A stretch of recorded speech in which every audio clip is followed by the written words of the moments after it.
Welcome back to the channel. This is Trendy Storm and you are watching first part of What If Naruto Saved an Autobot. If you enjoyed this video, please like, share and subscribe to this channel. Now wasting no time, let's start the story. The small town had a calm and muggy day with the exception of the ancient alien spaceship concealed in the mountain range a few miles from civilization. Everything appeared to be as usual however, the whole region was essentially abandoned. Except for the few satellites stationed there for research however, the citizens might have uncovered the greatest secret in human history if they had even bothered to thoroughly investigate the mountains, as two particular preteens did. The old Minicon spaceship, which served as the Autobots' home base, was deserted inside the mountain range. Somewhere in Big Canyon, a Minicon panel had previously been picked up by the base's sensors and revealed itself. In order to prevent the new Minicon from becoming a slave to the Decepticons, the Autobots' most dreaded adversary, they immediately warped to Big Canyon. The Autobots' base had been eerily quiet ever since they left, with the only sound resonating throughout the entire space being the hum of the numerous onboard computers. Then an alarm went off. The launching dock's return warp gate had just been opened, according to the alarm. The Autobots could quickly travel anywhere on Earth thanks to the base's launching dock. With only one entrance and exit, the entire space resembled a tunnel. A return warp gate suddenly materialized with a loud humming sound, and Big Canyon could be seen in the distance. Three vehicles entered the room in a triangle-like formation. A second later, a yellow sports car with a spoiler on the back was located on the triangle's lower left corner. A white SUV that had been converted into an ambulance was on the bottom right. A large red semi-tractor trailer truck pulled a massive trailer with treadmills in place of wheels behind the two cars. Three preteen humans exited the semi-truck as soon as the vehicles arrived and the warp gate closed. A young boy with blue eyes, short, pointy tan hair, and white skin was the first preteen. The second was a girl with short brown hair and turquoise eyes. The last human was a boy, but he had hazel eyes, curly black hair, and tanned skin. The Autobot insignias were displayed on the back of the bright orange jumpsuits that the three of them were wearing. The sports car, ambulance, and semi-truck changed into enormous robots known as Hot Shot, Red Alert, and Optimus Prime, respectively, after the humans and six tiny Minicons had left and were safely away as part of Cybertron's Autobot army. Hot Shot and Red Alert serve under Optimus Prime, the Autobots' leader and chief commander. According to the preteen with the hazel eyes, all right. Chalk up another victory for the good guys. At this rate, the Decepticons will be defeated in no time. Don't get too cocky, Carlos, said the girl with a firm tone. There is still tons of Minicons scattered all over the world. The Decepticons could still get more Minicons and easily overpower us at any time in the future. The girl was about to reply when she was interrupted. Hey, chill out Alexis, Carlos shot back. I was just being positive. Why do you always have to bring everybody down? Come on you guys, knock it off, the other kid replied. We shouldn't be fighting amongst ourselves. We just saved another Minicon from becoming a Decepticon slave. We should be celebrating and getting along with each other. Yeah, Carlos said sheepishly, I guess you're right, Rad. Alexis, a little ashamed of her fleeting moment of immaturity, nodded in agreement. But still, you and Sparkplug were awesome out there, Optimus, Carlos replied. Alexis added, yeah, the two of you were amazing. I'll say, replied Rad. The looks on Megatron and Starscream's faces when you blasted them were priceless. Optimus merely laughed. The veteran Autobot looked down at the Minicon and said, I was just lucky that the Minicon that we were looking for was my old partner back when I was on Cybertron. Those were the days, huh Sparkplug? With a series of random beeps, dial tones, and other computer noises, Sparkplug responded, you said it, Prime. I'm just glad that you were the one that got to my panel first, before the jerk Megatron did. Nevertheless, the Minicon's speech was intelligible to both the Autobots and humans, as if they were speaking English. Hotshot, still annoyed that cackling, trigger-happy Cyclonus had so easily trapped him, said, aw man, of all the times to be immobilized by Decepticons, I had to choose the one time when Optimus kicks both Megatron and Starscream's tailpipes at the same time. He put his hand on the rookie's shoulder and said, don't worry, Hot Shot, you'll have plenty of chances to fight the Decepticons. The Transformer let out a painful grunt as the Autobot leader suddenly started to spark slightly at different parts of his body. Red Alert got to work scanning his leader's diagnostics. Red Alert said solemnly, Sir, you sustained a fair amount of damage from your battle. I think it would be wise if you let me start on repairs immediately. Optimus replied, thank you, Red Alert, I'd really appreciate it. Red Alert then turned to Hot Shot after assisting his leader to the medical lab, with Sparkplug and Longarm, his Minicon partner, following. I would also like to run a diagnostics on you after I'm finished with Optimus. Hot Shot, you could have been damaged as well. Hot Shot said coldly, What are you talking about? I feel fine. That cross-wired Decepticon barely scratched me. That may be, but it's always best to be on the side of caution. Who knows? You might have severely damaged your CPU, and not even know, laughed Red Alert. Hotshot shot back, his tone irritated. Alright, I'll have the check up. You don't have to joke like that. Just as he was leaving the launching dock, he thought he saw the dock bot smirk. Hotshot, his Minicon partner Jolt, Rad, Carlos, Highwire, Grinder, and Sir Shock left the launching dock and started down the corridor that led to the medical lab. Come on, he said, looking down at the humans and Minicons. We might as well head out of here. Rad continued to reflect on how he had unintentionally reopened the protracted Autobot Decepticon conflict when he turned on Highwire's storage panel as the group continued to move forward. He said, "Hey, Hotshot." Looking down at the human, Hotshot could tell that something was bothering Rad based on the look on his face. "Yeah, Rad, what is it?" the yellow Autobot inquired. "I was just wondering, exactly how many Minicons were on board this ship before it crash-landed on Earth?" After giving it some thought, Hotshot responded, "To tell you the truth, Rad, I'm not exactly sure myself, but if I had to guess, I'd say there were hundreds of them before the scattered all over the planet." "No way," Carlos said. Alexis questioned, "There are really that many Minicons out there?" "Definitely," replied Hotshot. "Due to the velocity of the ship when it entered Earth's atmosphere, the crash scattered the remaining Minicon panels all over the entire planet. A Minicon could be hidden anywhere. In the village hidden in the leaves, morning life was just beginning. The sun was rising, the shops were opening for business, and the people were joyfully preparing for the day. But one citizen wasn't pleased with the new day that was coming. Naruto Uzumaki, a Ninja Academy student, was this citizen. On the Hokage monument, Naruto was currently seated atop the fourth Hokage's position. The blonde's favorite place to go when he needed to think was this location, which also offered a view of the entire village. Unfortunately, because of the numerous occasions in the past when sizable crowds of people would congregate beneath the monument and attempt to persuade Naruto to jump off the top, he was only able to visit it in the early morning or late afternoon. However, those incidents weren't the only times Naruto encountered animosity from the villagers. Naruto has endured cruelty and suffering since the day of his birth. He was frequently given a number of tasks by the orphanage staff that were supposed to be completed by the staff by giving Naruto smaller portions of food than the other kids. The orphanage director made it obvious how much he hated the boy. Additionally, the staff would severely beat Naruto and punish the kids for speaking to him whenever he attempted to form friendships with the other orphans. The kids shunned him like the plague after that. When Naruto was eventually kicked out of the orphanage at the age of 10, his life didn't get any easier. What he endured from the orphanage was far worse than what he endured at the hands of the civilians.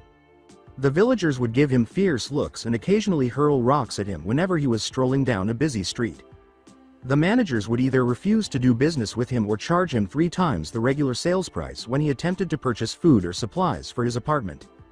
But on his birthday, the day the 4th Hokage vanquished the 9-tailed fox demon, he received the worst abuse. The villagers threw bricks and rocks through the windows of his apartment and formed big, inebriated mobs that attempted to beat him to a bloody pulp on this particular day. Fortunately, the populace was intelligent enough to avoid doing the latter very often. Additionally, Naruto was able to give them the slip every time those fools attempted to beat him up. Strangely enough, Naruto wasn't defeated by the unrelenting abuse. No, the boy was upset because he didn't know why he was so despised. It also didn't help that nobody knew anything about his family. However, Naruto's desire to gain the respect of the village by becoming Hokage was fueled by this kind of harsh way of life. Naruto enrolled in the Ninja Academy with the intention of becoming a fully qualified shinobi in order to fulfill this dream.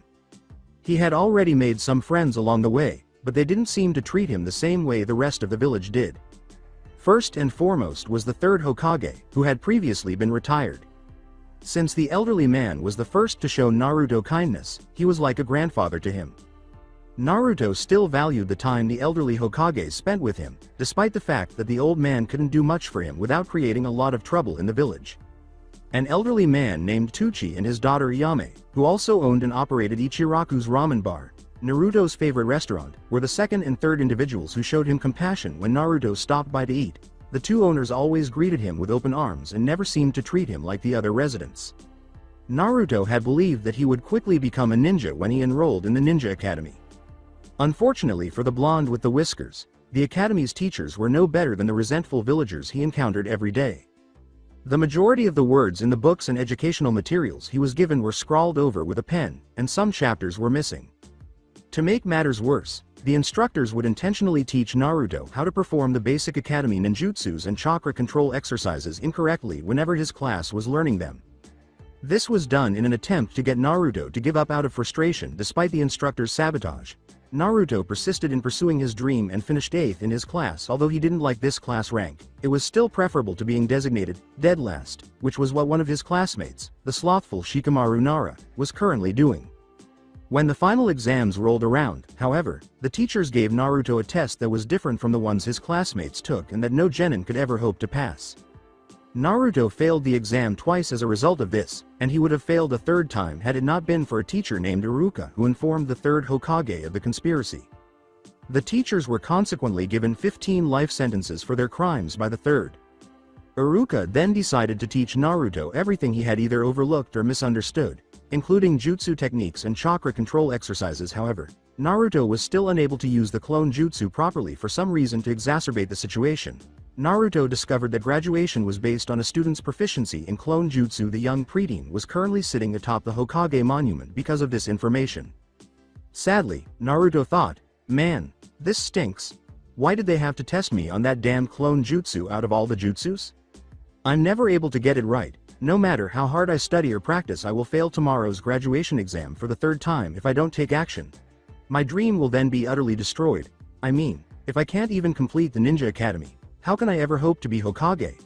I believe that the elderly man was taking care of the losers who intentionally misled me. However, I suppose that Iruka-sensei was unaware of more of them. After concluding that he had had enough time to reflect, Naruto left for class. He could have sworn he caught a glimpse of a flash of light from behind him just as he was ready to get up and go. It wasn't like a television flash screen, but more akin to the kind of flash that occurs when sunlight strikes a shiny object. Naruto spun around to check for anything behind him, but there was nothing there. Naruto was about to leave, believing he was seeing things, when he noticed the flash again, but this time it originated from the mountain wall. As he went to look into it, Naruto thought, that's strange, I wonder what that is. When Naruto got close enough, he could see that a tiny pentagon carved into the mountain wall between two of the fort's hair was the source of the flash. The outer layer of the pentagon was tealish, the middle layer was light green, and the inner core was a strange blue diamond shape with a dark green background and a blue M in the center. Naruto discovered that the foreign object was composed of metal after touching it. However, Naruto was unsure of the precise nature of the object. Hold on, this isn't something I remember seeing the last time I was here. Is it a memorial plaque for the Hokage? Why don't the other Hokages have a plaque, if it is one? In retrospect, I don't recall seeing this in any of the textbooks, but then again, the majority of the words in the books I received were blacked out. Naruto thought, perhaps Iruka-sensei would know something about this thing.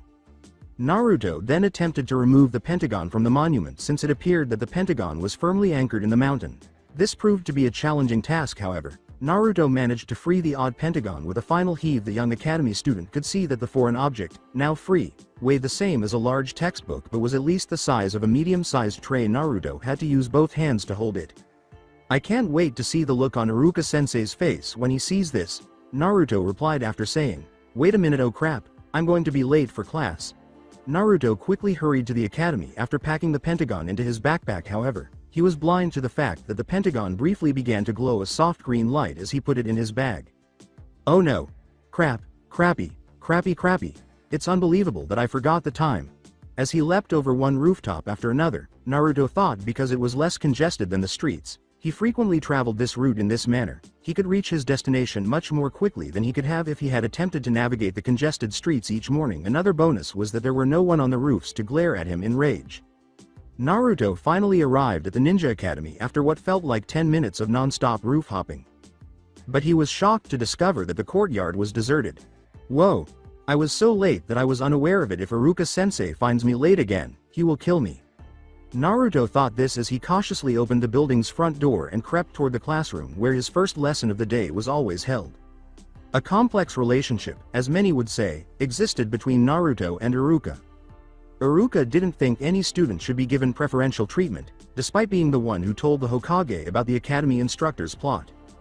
This implied that if Naruto ever failed an exam, attempted to disrupt class by playing practical jokes on him, or, as in this instance, arrived late to class, Iruka would be more than happy to discipline him. Naruto was aware that if he were caught, he would have essentially gone through all 9 circles of hell in a single afternoon because he had already experienced Iruka's penalties for tardiness. As he approached the doorway of the classroom, Naruto thought, "Hey, maybe this is my lucky day. Yes, that's it. Perhaps Iruka is as late as I am because she slept in today." Perhaps he even made the decision to call off today's class. A voice that seemed to be right behind Naruto said, "Now Naruto, you should know by now that I would never be capable of such laziness. By the way, you do know that you're 15 minutes late to class, right?" Naruto followed his instincts and turned to see what was making the noise, only to find Iruka Amino staring at him angrily. Iruka, using rope that the scarred ninja had with him, tied Naruto's arms to his sides before he could move, causing the boy to stumble before crashing to the ground with his back to the ground. This was done with a speed that the blonde had never witnessed from his sensei before Naruto attempted to break free from his restraints using the substitution jutsu and the escape jutsu, but neither technique appeared to be effective. "You might as well save your chakra, Naruto, because there's no use trying to escape by using ninjutsu." Iruka replied with that. Naruto grabbed Naruto by the ropes and began dragging the captured student towards the classroom.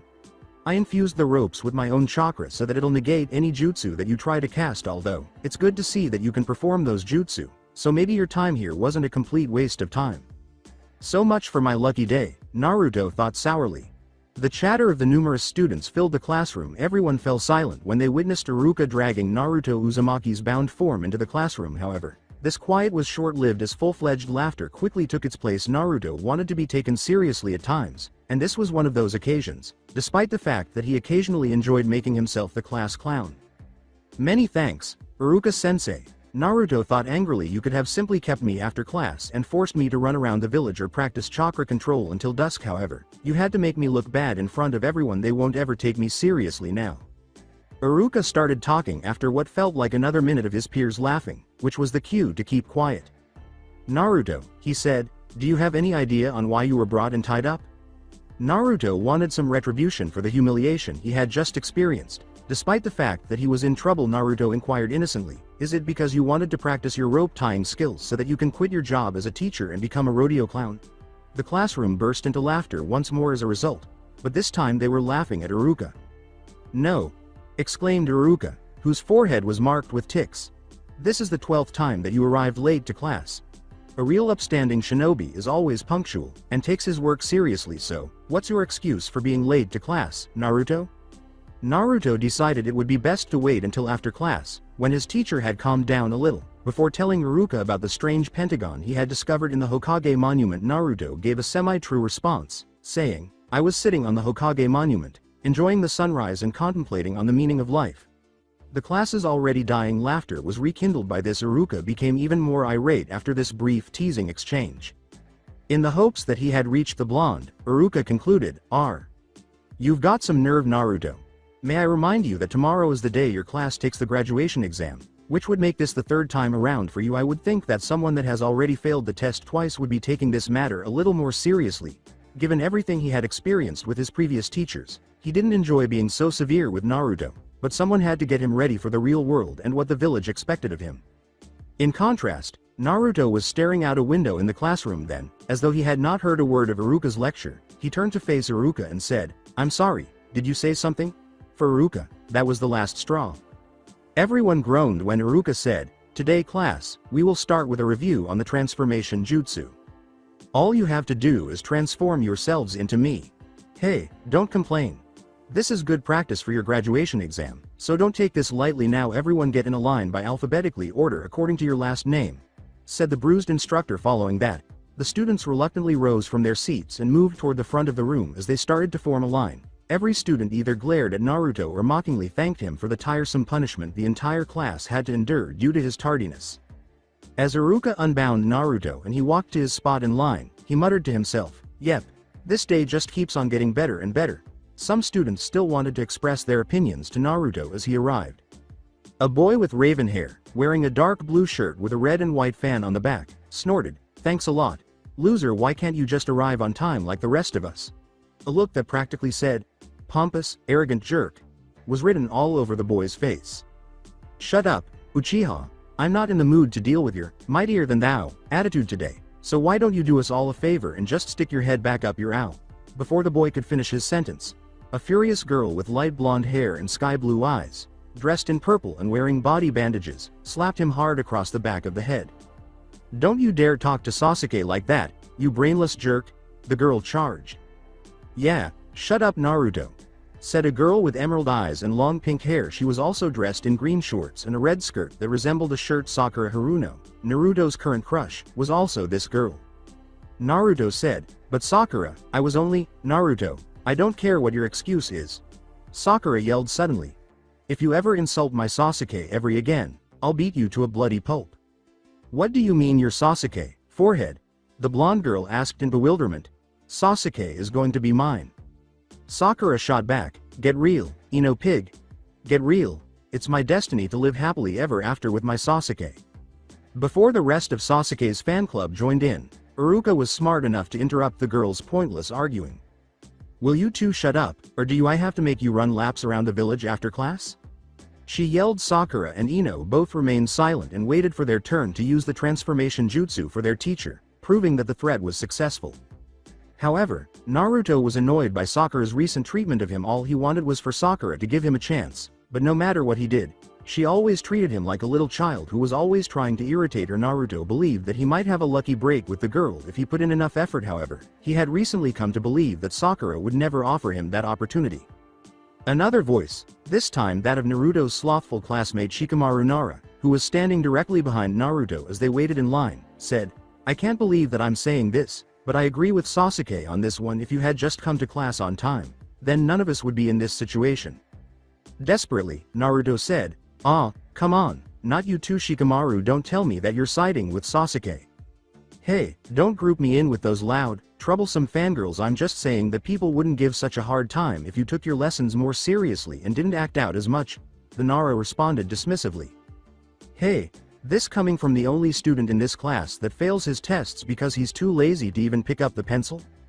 Touch a copyright, Naruto, but seriously, a lot of students are betting that you'll just mess up on purpose," said Shikamaru. Considering the recent development, Naruto was not at all surprised by this as Iruka called his name, indicating that it was his turn. The blonde asked, "Is that so? Well then, I guess I'll just have to prove them wrong, won't I?" As Naruto took the stage, a number of students started to consider various ideas. "Now what will this loser do?" the haughty Sasuke thought. "Ha! With his puppy Akamaru perched atop his head," Kiba Inuzuka thought, "this should make for a few good giggles." He anticipated that Naruto would once more demonstrate his sexy jutsu. It took the dog boy a full 30 minutes to settle down because he had been laughing so much. Naruto has no chance of passing. Please, no one can surpass Sasuke's transformation, Sakura thought, adopting her typical fangirl mindset. "Naruto, good luck." With a slight flush on her face, Hinata Hyuga watched her secret crush and thought, "I hope you do well." Naruto sensed that all eyes were on him as he stood in front of Iruka, waiting for him to strike. "They're all waiting for me to look foolish, so take a look." As he brought his hands together and started to create the required amount of chakra for the jutsu, he thought, "Well, I'll show them." "Transform," was Naruto's final cry before he vanished in a cloud of smoke in front of the original. Naruto was replaced by a perfect duplicate of Iruka Amino after the smoke had cleared. Iruka drew a checkmark next to Naruto's name on his clipboard and exclaimed, "Very good, Naruto, well done." Naruto cancelled out the jutsu and moved to the back of the line after realizing that he had passed the review. As Naruto passed him, Kiba remarked, "I suppose every class clown gets a lucky break every now and then." Kiba harbored no resentment toward Naruto or anything. He found Naruto to be hilarious. In fact, however, when the chance arose, which it did for Kiba at the moment, he also enjoyed attempting to get a promotion out of Naruto. Naruto, however, surprised the Inuzuka by not turning around and yelling at him right away rather than trying to attack him. Naruto simply stopped moving. He didn't even look back at him. In a somber yet composed tone, Naruto remarked, "Words coming from someone who falls for the same traps over and over again mean very little me." After that, Naruto ignored the dog boys and his small companion's irate growls as he proceeded to walk toward the back of the line. Naruto heard a voice calling out to him as he proceeded down the student line. A quiet, bashful voice said, "Congratulations, Naruto. You did a really great job." When Naruto turned around, he saw that Hinata had given him the compliment. One of the few people in his class that Naruto could tolerate was Hinata. In contrast to the majority of the girls, did not believe that Sasuke was a god that everyone should worship. She also always treated him with kindness every day and was the first to offer support when he needed it during his after-class private training sessions. Naruto was happy to have Hinata as a true friend. The Hyuga girl's blush darkened even more when he said, "Thanks Hinata," with a sincere smile on his face. "You were pretty good too." Although Naruto saw this, he wasn't sure what to make of it. Her face always seemed to flush whenever Naruto spoke to her or even just made eye contact with her. When Iruka declared that the review was finished and asked everyone to go back to their seats so they could resume the original lesson plan, Naruto was about to ask Hinata if she was ill or something. After 7 hours, "All right, class, that's it for today. Remember that tomorrow's the big day, so I want everyone to get a good night's rest, eat a healthy breakfast, and be ready to pass the exam," Iruka said as he said goodbye to the class. Everyone started to move toward the door and back up their belongings. Sakura, Ino, and the other members of his fan club were swarming Sasuke, as usual, asking if they wanted to go out. Irritated by the Uchiha's popularity with the girls, Naruto was going to follow them when he thought of the metal pentagon he had discovered on the monument of the fourth Hokage. Therefore, he paused and made the decision to wait for everyone else to depart before approaching Iruka with the pentagon, just in case he removed the metal object and unintentionally desecrated the fourth's monument. Naruto approached Iruka as he was packing up his belongings at his desk after the last student had left. Nervously, Naruto said, Iruka-sensei, I was wondering if you could please help me with something." Despite Naruto's tough demeanor in class, Iruka was always happy to assist him. "Sure thing, Naruto, what's up?" she asked. "Well," Naruto began, feeling even more anxious than before, "I was late to class today because I kind of found something weird on the Hokage monument that I don't remember seeing there before, and I don't remember seeing it in any of the textbooks that I read, so I was wondering if you could tell what exactly it is." Naruto then took the pentagon out of his bag and showed it to Iruka. The blonde held out an odd object in front of Iruka, who just stood there and stared at it without saying anything. Iruka finally got his bearings enough to speak after a protracted period of silence. "Naruto," Iruka started, "Gia. I'm sorry Iruka-sensei. I didn't mean to disrespect the Hokage monument. I didn't even know that this thing was part of it. I'll put it back, I swear. Just please don't turn me into the old man. I'll wash the Hokage monument. I'll do any community service project you want for a whole year. Just please don't let the Anbu take me away," Naruto begged, while hiding behind the pentagon as though it were a shield. Iruka tried to reassure the boy by saying, Whoa, Naruto, slow down, you're not in any trouble or anything. I'm just surprised. That's all. I've never seen anything like this before," Naruto asked, quickly forgetting his frantic demeanor. "Are you sure? I thought it could be some ancient shield or something like that." "No, it can't be," Iruka responded. "If it was a shield, or some sort of ancient ninja tool, I would have read about it in the teacher's version of your textbooks. Naruto, could you turn it over for a second?" In response to the request, Naruto turned it over so Iruka could look at the back. To the surprise of Naruto and Iruka, however, the back was designed in the same way as the front. In any case, Iruka made the decision to investigate it further. "That's strange," Iruka said loudly. "There's no ID number, no signature, there aren't even any scratch marks on it at all. I'm sorry, Naruto, but I have absolutely no idea on what this thing is." "You don't?" Naruto inquired, seeming a little dejected that Iruka didn't know what the strange object was either. As he left the classroom, Iruka said, "But I think I know someone who does. Come on, let's go pay a visit to the Hokage." Naruto trailed behind him, the pentagon securely tucked under his arm, but the two were blind to the fact that the pentagon was glowing bright green once more, albeit briefly, before the light went out again. Office of the Hokage in the village hidden in the leaves, the Hokage's office held immense significance. The Hokage held meetings with the leaders of other villages and oversaw the village from that exact location. Additionally, it was where the Hokage performed the one task that all Kages detest the most about being a village leader: paperwork. Yes, the Hokage was fighting the evils of the mountains and mountains of paperwork that infiltrated his office every day when there wasn't a global crisis. The populace was unaware that this battle was not won by a single blow. In reality, the previous Hokages took pauses whenever they were worn out or simply didn't want to handle it. Such a circumstance befell the current Hokage, also referred to as Sarutobi or the Professor. The formerly retired third Hokage took a break from his paperwork to read more of his recently acquired book, Make Out Paradise, which he did not disclose to his secretary or the rest of the village. Jiraiya, his former pupil, wrote the best-selling masterpiece, Make Out Paradise, himself. Regretfully, Women didn't really like it as much as men did. Women all across the world vowed to crush any man they saw reading it because it was the kind of book that was so demeaning to women. Sarutobi made the unofficial commitment to read the book only in the privacy of his office and to have his secretary page him if a visitor needed to see him. This allowed him time to conceal the book in case the visitor was a woman. When the intercom informed Sarutobi that he had a visitor from the Ninja Academy who needed to see him about something crucial, he was having a good time reading his book, fearing the worst. The elderly man hastily put a bookmark on his spot and concealed it beneath one of the numerous scrolls on his desk. He then took out another document, picked up his pen, and instructed his secretary to allow them entry. The third Hokage was working diligently on a crucial document when Iruka and Naruto entered the office. Sarutobi turned away from his work to see who the visitor was. As soon as the door closed, he grinned when he realized it was Naruto and Iruka. Second, he believed it was another bigoted instructor attempting to have Naruto kicked out of the academy. The older man said, "Ah, Naruto, Iruka, it's good to see you two again. Begging your pardon, Lord Hokage, but we were wondering if you could spare a few minutes of your time to help us with something," Iruka replied. The Hokage attempted to move some more documents over his book without drawing attention to himself, saying, "Of course, I can always take some time out from my busy schedule to help any villager." Sadly for the man, Naruto's sharp eyes saw it. Naruto pointed to the orange object beneath the papers and said, "Hey, old man, what's that? It kind of looks like a book or something." Sarutobi quickly snatched up his perverted book and shoved it in a desk drawer, saying, It's nothing at all. Just some book that I was reading a while ago when I was taking a short break from all this paperwork."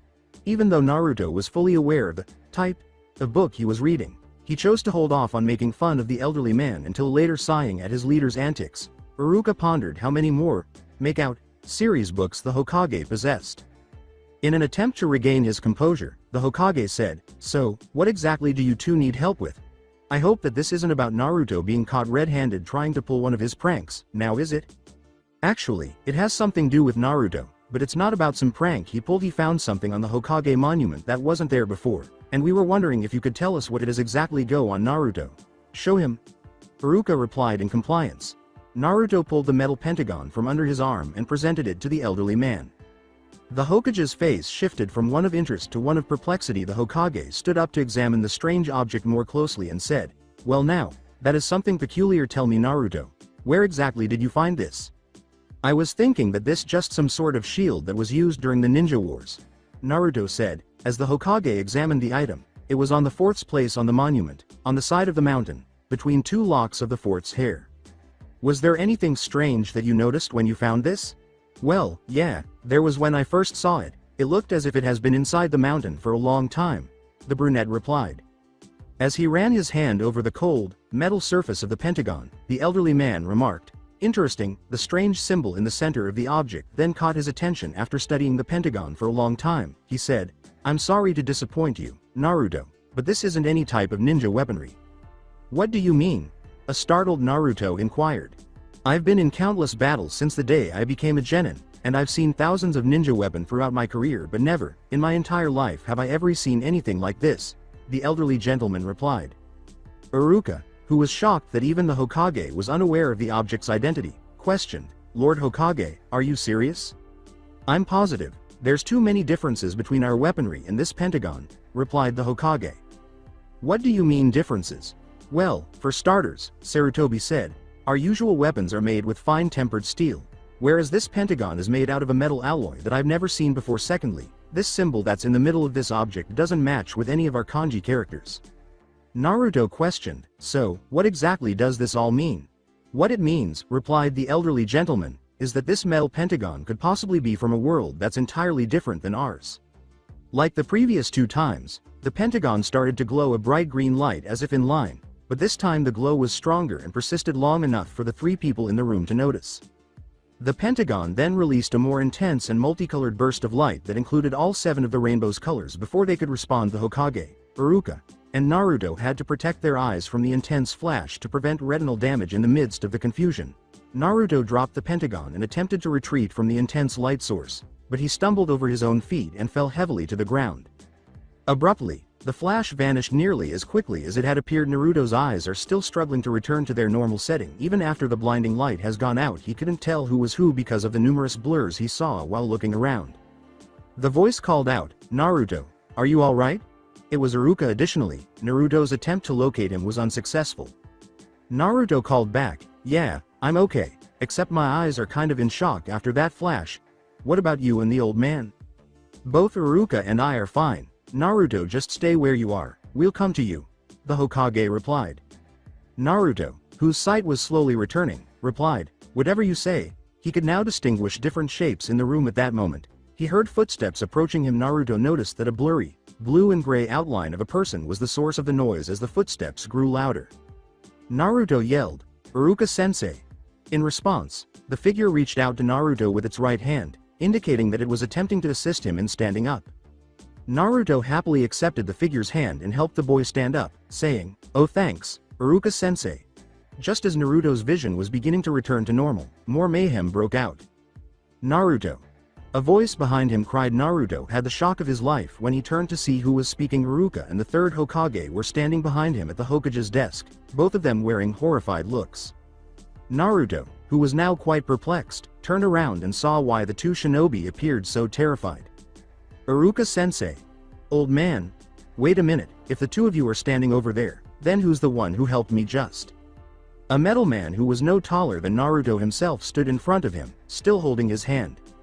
The metal man had blue shoulders, blue feet, blue upper legs, and a blue head with a white face.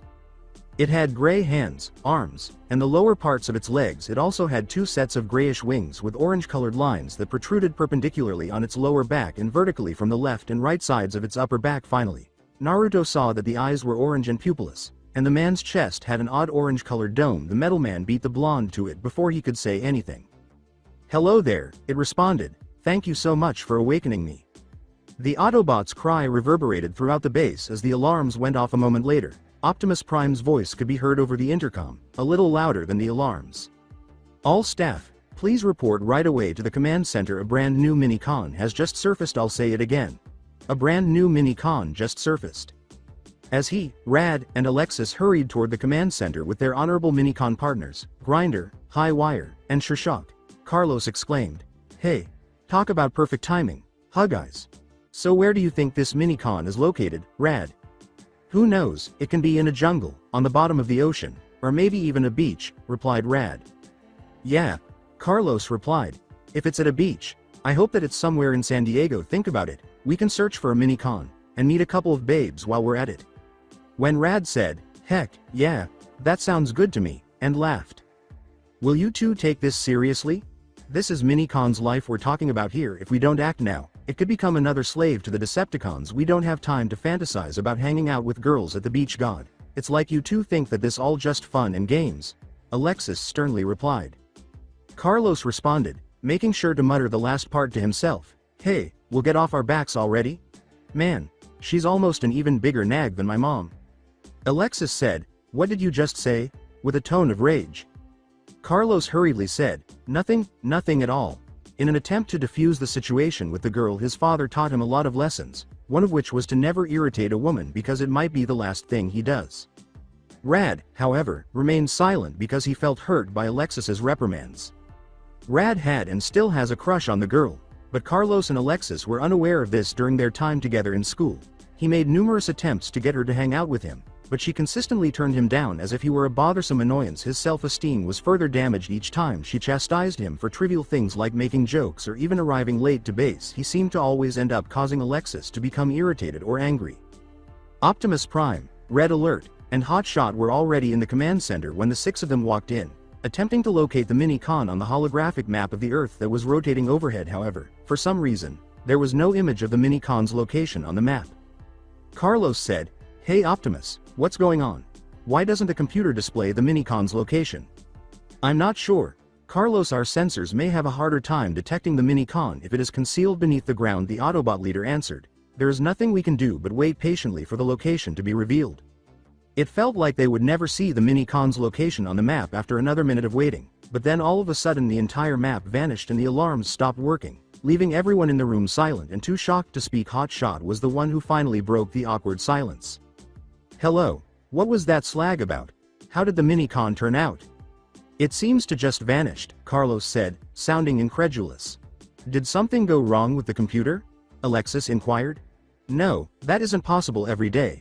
I make sure everything is in order by checking the computers if there was an issue.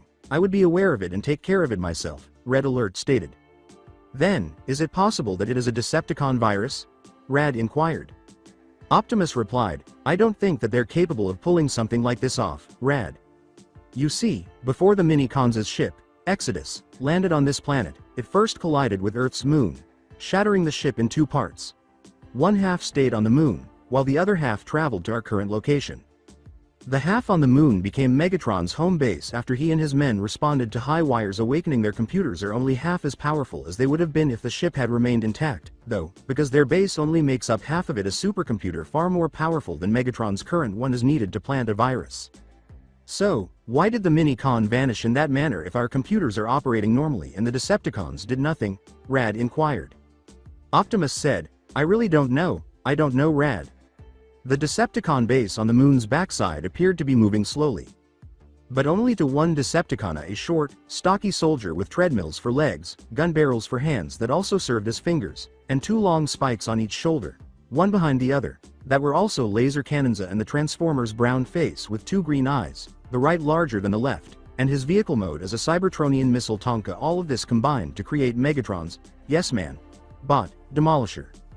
Out of all the jobs a Decepticon could have, Mini-Con watch duty was the most boring because he had to watch the screen and wait for a Mini-Con to appear. However, he knew better than to complain to his commander about what his superior officer had done to Starscream after he had disobeyed his orders, but he also knew that he couldn't just relax like his fellow Decepticon Cyclonus did whenever he had the chance, because Megatron was sitting directly behind him on his throne, thinking about the best way to destroy Optimus Prime. Demolisher thought to himself, this is torture. Why can't Starscream do this job as part of his punishment? After all, he did disobey a direct order from Megatron, and this job would definitely teach him to be a better, more loyal soldier, like me. He was about to return his attention to the monitor when the small tri-dimensional map of the planet appeared on the screen, and the little alarm went off. Yes. Something positive at last, Megatron, sir. As he turned to face the enormous figure sitting directly behind him, Decepticon, the tank, called out. Demolisher, what is it now? The Decepticon leader, who was still debating how best to govern Cybertron after the Autobots were destroyed, said in an irritated tone, you know that I have better things to do than to listen to your mindless thoughts. According to the, yes man, Transformer, trust me on this, sir, this is something that you would want to know.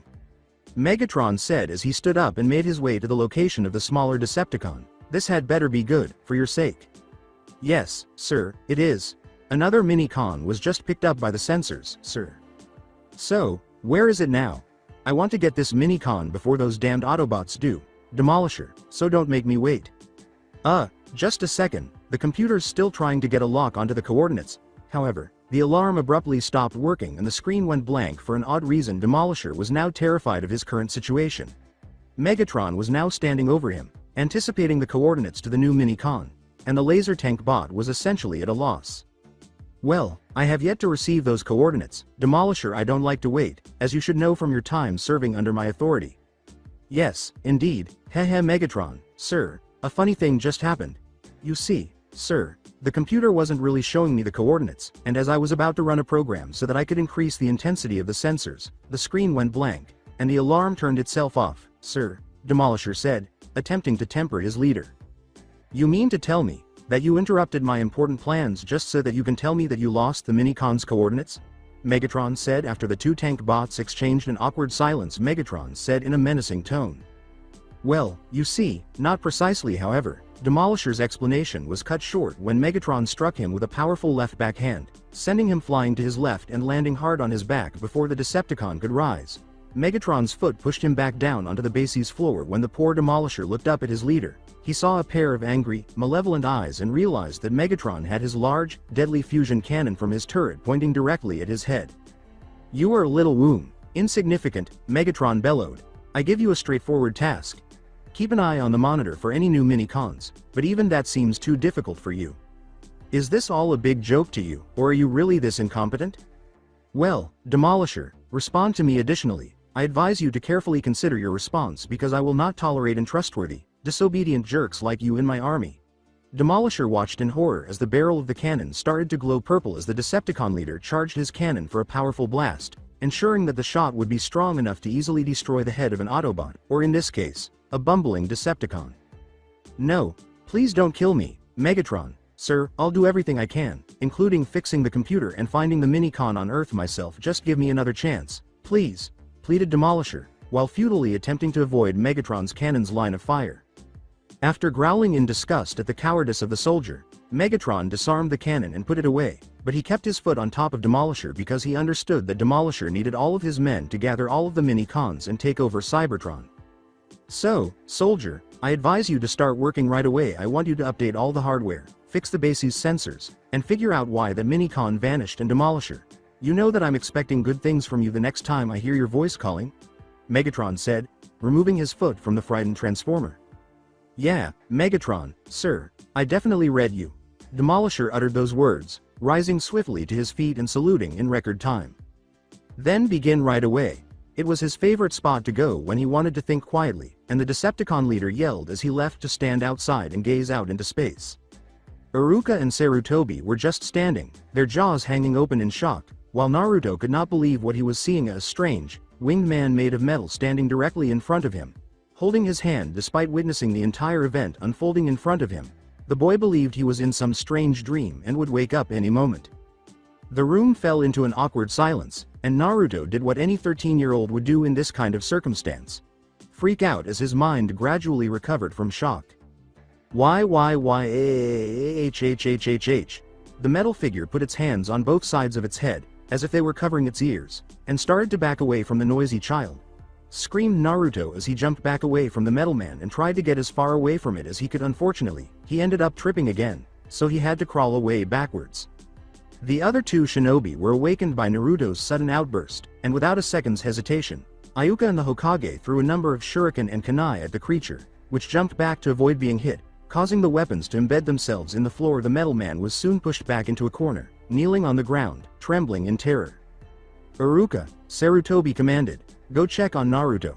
I'll take care of this creature myself. The old Hokage then proceeded to the corner where the creature was cowering in terror, its arms extended in front of its head and chest as though it was aware of the impending onslaught. As Sarutobi approached, the man started to make a series of strange beeping noises and began to tremble even more. However, Naruto was perplexed by the situation and heard the same voice he had heard earlier again, but this time it came from the metal man in the corner as Iruka approached and attempted to nudge him back toward the Hokage's desk. Hold on. This is a major miscommunication. The metal man yelled to Naruto's surprise. However, the old man kept walking toward the metal person while holding the kunai. Naruto turned to face Iruka, expecting him to stop the Hokage, but to the blonde's dismay, Iruka simply stood there, looking shaken. Why is Iruka-sensei not taking any action? He and the elderly man are unable to detect the metal thing as merely afraid. And why are they unable to hear it informing them that this whole situation is merely a miscommunication? The shouts that jolted Naruto out of his reverie were, no, please, don't hurt me. I'm sorry if I offend you, please spare me. I don't want to go offline. He gasped when he realized the Hokage was now facing the winged man and began to raise his kunai for the death strike. Realizing that he needed to move quickly, Naruto wrenched himself free from Iruka's grip and sprinted in the direction of the Hokage and the metal man. Stop, old man. Cry out, Naruto exclaimed, snatching Sarutobi's arm before the Hokage could attack the odd creature. Sarutobi was taken aback by Naruto's behavior. What do you think you're doing, Naruto? With a firm tone, he asked. Naruto shot back, I should be asking you the same thing. The Hokage retorted, you should not have meddled. This creature must be destroyed. But why? What did he ever do to you, me, or anybody else in this village? Asked Naruto incredulously. This guy just arrived, and you already consider him a threat and are attempting to murder him. You simply don't get it, Naruto. Following its appearance, this creature started to emit a high-energy signature that closely resembles our chakra. It's impossible to tell if this creature is benign or a vicious, bloodthirsty monster, especially since our ancestors have never seen or recorded anything like it. The Hokage calmly remarked, I have no choice but to shut it down before it ends us. What a bunch of bullshit. Naruto cried out. Naruto, stop treating the Hokage with such disdain. After he recovered from the initial shock of everything that had happened, Iruka approached the two humans and yelled, the third Lord Hokage is a veteran of many battles. Before Iruka could finish, Naruto said, and is starting to let his old age impair his judgment, in a way that he can sometimes miss things that right in front of him. He then pointed to the corner where the metal man was and said, I mean, come on, just look at him. Then Ruka and the third Hokage turned to face the corner and were taken aback by what they saw. For the first time since its appearance, both shinobi saw that the winged, metal man was crouching on the floor in a fetal position, trembling uncontrollably. This sight brought back a number of memories for the two adults, including painful memories of Iruka's time living alone after his parents died defending the village from the fox demon. Sarutobi, on the other hand, was overcome with guilt as he looked at the creature in front of him, recalling the day he had used the crystal ball to check on Naruto when he was still a young boy and discovered that he was cornered in an alley by an enraged mob. Fortunately, he and a group of devoted Enbu Black Ops arrived at Naruto before the civilians could even touch him. Since then, the elder Sarutobi has always felt bad about not being more involved in Naruto's life than he would have liked. He did visit the boy a few times and even gave him a few bowls of ramen, but it was insufficient. He wanted to help Naruto more, perhaps even train him, but the council members would never let him hear the end of how he would be helping the demon. As he lowered the kunai he was holding, Sarutobi thought sadly, "I don't believe it. I've been watching those stupid citizens for so long that their ignorant tendencies are starting to rub off on me. You see what I mean?" The two ninja were distracted from their thoughts when Naruto said, "I think that the poor thing is more afraid of us than we are of it." The two men simply stood there, allowing Naruto's words to fully register. "Naruto, I understand what you mean," the elderly Hokage said. "Maybe I did act a bit too hastily." He then went to check on the strange creature, but Naruto stopped him again before he could move. "With all due respect, old man, I believe you'll only make him more frightened. Perhaps I should go try to calm it down," Naruto said in a serious tone, which surprised Sarutobi and Iruka because Naruto was only ever serious about his studies in the academy or when he was planning another of his pranks on an unwary citizen. However, considering what had just transpired, the man assumed that Naruto was correct. When Sarutobi put the kunai back in its sheath, he said, "Very well, Naruto. But are you certain that's a good idea, sir?" Iruka started. The Hokage reassured Iruka, saying, "Naruto is correct. This creature won't hurt us. It would have taken action long ago if it was going to." It was easy for Naruto to talk about comforting a strange metallic organism, but it was a completely different matter to actually do it. Nevertheless, ninjas always had to take risks that could endanger their lives, and Naruto didn't want to look cowardly in front of the Hokage and Iruka-sensei, so he mustered the courage to tap the terrified man slightly on the shoulder to get its attention. Naruto was suddenly very nervous as he approached the trembling mass of metal. "Hey, little fellow," Naruto said. The creature tapped it on the shoulder and looked up to see who had just spoken, but it tried to retreat further into the tiny corner directly behind him when it saw Naruto so close. "What are you meatbags requesting from me? I apologized for offending you already. Isn't that sufficient?" it said, trembling even more violently than before. "Hey, hello, there, slow down for a moment. As you previously stated, there is only one major misunderstanding at play here. You simply scared us to death when you showed up. You didn't offend us or anything." Naruto tried to reassure the man by saying, "That was something neither of us had ever seen before." "Is that what you mean?" the man asked, and it stopped trembling. Like it did for him, Naruto extended his right hand to the creature and said, "Of course." The creature flinched and attempted to move away from Naruto once more. "Don't worry, I swear that none of us will harm you." Calmly, Naruto said, "We just want to talk to you." "Really?" the creature inquired. "Really?" Naruto responded, grinning broadly. "If there's one thing I can be proud of, it's that I never break my word." The creature studied his features for a moment, as if attempting to determine whether Naruto was telling the truth, and then it looked at Naruto's hand. After a minute of deliberation, the creature accepted the hand, and Naruto assisted it in standing up. With a brief but respectful bow, the winged man said, "Thank you for your kindness." "Don't worry about it," Naruto said casually. "So, if it's okay with you, may I ask where you're from?" "I was that weird, metallic pentagon that you found earlier today," it responded. "Really? However, how did you tolerate spending so much time in that cramped area? Didn't it feel awkward?" Naruto inquired. "Not at all." The man laughed. "It's actually pretty refreshing. You should try it." Naruto merely chuckled. "I don't think so. I can't stand sitting still for more than 5 minutes, let alone being cramped up in such a small space for an indefinite amount of time." The metallic creature shot back, "Hey, you'd be surprised." The blonde held out his hand and said, "I guess. Oh wait, where are my manners? My name is Naruto Uzumaki, an upcoming ninja, and the future Hokage." The metal man took it with his own and shook it. "Hello, Naruto Uzumaki. My name is Spitfire, one of the many minicons from the planet Cybertron," replied the odd man. Alongside Iruka and the Hokage standing there, staring at the conversation in front of them, were the two adults now. Out of respect for their privacy, they would have typically turned around and ignored the other person when they were having a private conversation. However, given what Naruto was speaking to and the language it was using, those basic etiquette rules were entirely forgotten. The ninja had never heard a language like the one being spoken by the strange, winged, metallic man before. It was mostly made up of beeps and other noises that were typically produced by a computer's modem. Even stranger was the fact that Naruto appeared to understand the creature's words with ease, as though it were in their native tongue. What exactly is going on here? Iruka thought wildly. I feel like I'm living in a science fiction film.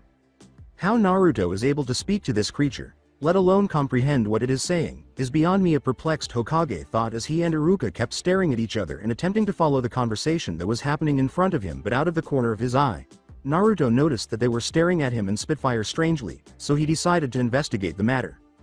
Naruto said, mockingly irritated, "Hey, don't you two know that it's rude to stare, as well as listen in on private conversations?" This jolted the two adult men out of their reverie and back to the present. "Naruto," said Iruka, "how can you be talking to that thing?" Naruto simply gazed at his teacher as though he had just said something incredibly dumb. "Well, first of all, this thing has a name. Its name is Spitfire, and secondly, anyone can talk to him if you just listen to what he's saying," he continued. The shocked Chunin questioned, You mean you can actually understand what it's saying?" Naruto exclaimed, "Of course I can," as he became a little annoyed by his teacher's inquiries.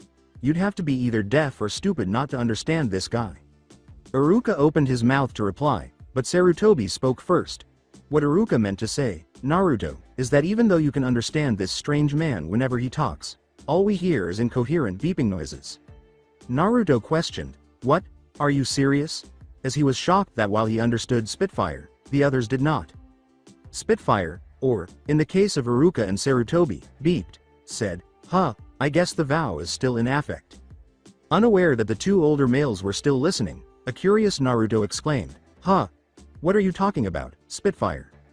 "It's the mini-Khan's vow of loyalty. A long time ago, we mini-Khans took this vow to serve only the ones who awakened us, to ensure that we didn't betray our masters in the chance that our enemies captured us," stated Spitfire. Iruka began to feel irritated that he was being excluded from the conversation and said, "Well, translation please." He was determined to find out the little man's origin. He said, started Naruto, that all mini-Khans, including himself, are under a vow of loyalty that allows only the person that awakens them to understand their language. Iruka was even more perplexed than before and exclaimed, What the hell is a mini-Khan?" Sarutobi simply sighed and offered Naruto and Spitfire a seat in front of his desk, saying sagely, "Naruto, I think that it would be best if you and your little friend explained everything from the very beginning." A couple of hours later, following the numerous questions from both sides, Iruka and the Hokage were still processing all of the information in their minds as Spitfire began his lengthy explanation of everything about the mini-Khans and their home planet Cybertron, with Naruto serving as the translator between the ninja and the alien being. "A real extraterrestrial, I don't believe it," Iruka thought with excitement. "If word gets out about Spitfire, the council will be demanding that I allow them to dismantle him for research studies," Sarutobi thought. "But there's still one thing that I don't understand, and given the fact that Spitfire seems to have an energy source that seems very familiar to our chakra, Danzo will certainly try everything to get his hands in this creature, and make him into a weapon of mass destruction. This situation needs to be handled very delicately." "Spitfire," he began, "you mentioned that each transformer could transform into a different vehicle mode, and that a mini-Khan was similar to a miniature transformer. What is the appearance of this alternative form?" Spitfire was going to explain vehicle modes, but he was so sick of Naruto translating everything he said that he just held out one finger, as if to say, "Wait a moment," got up from his seat, and retreated from the desk to give himself some space. He then acted quickly after ensuring he had everyone's attention. "Change." The three humans watched in wonder as the mini-Khan yelled. The mini-Khan's body twisted and turned until Spitfire was replaced by a small vehicle that appeared to be a sophisticated air glider. The first to get over his shock was Naruto. "Spitfire, that is awesome," he exclaimed joyfully, "but what is that form exactly?" "This, Naruto," Spitfire retorted, "is a fighter jet. You can travel long distances much more quickly in this vehicle than you could on foot because it is designed to fly through the air at high speeds." "Fantastic. Oh, sorry, I forgot you two can't understand him," Naruto said, turning around to see that Iruka and Sarutobi were perplexed. He then recalled that he was still serving as the translator. According to Spitfire, his vehicle mode is known as a fighter jet, and it has the ability to travel at extremely high speeds. The mini-Khan added, but I'm not giving you three a demonstration. Naruto reiterated, but he's not going to give us a demonstration, huh? Why not wait a minute? I want to test your ability to fly. With a sheepish and ashamed expression, Spitfire reverted to robot mode. It's a little embarrassing, make a vow not to laugh? It inquired. Yes, exactly what is it? Naruto inquired after taking a deep breath and letting it out gradually. The Cybertronian said, I'm absolutely terrified of heights. After a few seconds of silent standing, Naruto said, is that all? There's nothing to be ashamed of, Spitfire. There are many people here who share your fear, he said reassuringly. To get Naruto's attention, the third Hokage cleared his throat, saying, would you mind telling us why Spitfire won't fly, Naruto? I really found it annoying that he couldn't understand Spitfire, he inquired. Naruto casually retorted, oh, he's got a phobia of heights, old man, what do we do now? Disregarding the old man remark, Sarutobi started thinking about how they could deal with the situation without making the ninja and civilians panic. Using a genjutsu was out of the question because most ninja would simply sense it and release it, and the Hyugas would have no trouble seeing through it. To be completely honest, I'm not sure, but for now, I think that it would be best if Spitfire stayed with Naruto, since he is the only one that can communicate with him. I regret to inform you that Spitfire will need to spend the majority of your time indoors and out of sight in order to avoid a widespread panic. However, you can go outside, so long as Naruto is with you at all times, and that you wear very large clothes, like a trench coat or a hooded cloak, to conceal your form, he added, observing that Spitfire and Naruto were about to object. But I don't know where to get anything like that, replied Naruto. In addition, as of right now, we three, I mean, four, are the only ones who know about this, and I want to keep it that way until I can come up with another solution. Don't worry, Naruto, I'll send you one in the morning, along with some scrolls about our village's history and ninja, just in case your friend wants to know a little bit more about his new home, the old man said. You get it? With a brief bow, Iruka replied, of course, Lord Hokage. Naruto grinned broadly and gave the older man the thumbs up, saying, yeah, sure thing. Spitfire, knowing that neither of the men would understand him, said nothing but mimicked Naruto, and gave him a thumbs up as well, earning a chuckle from the old man. Perhaps this situation isn't as bad as I first originally thought it would be. Maybe with a little luck and studying, Spitfire might be able to blend with the crowd, he thought. Very well, he said, you three are dismissed. The Hokage recalled what the young boy would face tomorrow as the two humans and one mini-con headed for the door. Oh, as well as Naruto, said Sarutobi, catching the blonde's attention, good luck with your academy graduation exam. This resulted in Naruto to blanch, slightly, at the thought of what he had to face the next morning, but his worried expression was soon replaced with a small smile a second later, before following Iruka out the door, with Spitfire at tow. This is all too strange. If Spitfire had been hidden in the Hokage monument all this time, then why could only Naruto find him? And why did the mini-con decide to wake up now, of all times? Could this be some sort of premonition, telling us that hard times are coming? Sarutobi thought, letting out a deep sigh, as he reflected on everything that had transpired. Awaken. Naruto the blonde had talked endlessly about how important this exam was for him to become a full-fledged ninja and how passing it was one of the many accomplishments that will lead him to become Hokage. As they made their way to the latter's apartment last night, but when the time came, the boy was sound asleep in his bed, so Spitfire said, it's time for you to go to class, in an attempt in vain to wake the sleeping blonde from his slumber. Come on, you hairless, loud-mouthed ape, get up. You will arrive late, Spitfire yelled. Primus. This human is more of a sound sleeper than most of my mini-con brethren, as he seized the boy's shoulders and gave him a violent shake, only to discover that Naruto was still sound asleep. After that, Spitfire checked the time to see how his roommate was doing. If things continue this way, he will doze off during the test. Wait a minute, that Iruka person told me a few ways to handle this kind of situation. I have to do something, but it's impossible to wake this guy, he said to no one in particular. What exactly was I supposed to do now? Yes, exactly. Then, Spitfire reached aside of Naruto's bed and seized the lower edge of the mattress. The mini-con used a powerful heave to raise the mattress so quickly that it flung the sleeping Naruto off his bed and landed with a loud thud, effectively waking him up. Naruto blearily glanced to see what had woken him up, but his eyes fell on the laughing Spitfire, who was standing behind his bed, the overturned mattress just inches in front of him. Hey, Spitfire, what was that? Before you woke me up, I was dreaming one of the best dreams of my life. Well, what else was I supposed to do? Spitfire simply laughed. I chose to heed Iruka's advice because I was unable to wake you up the conventional way. You'll miss your exam if you don't dress now. Test. What are you?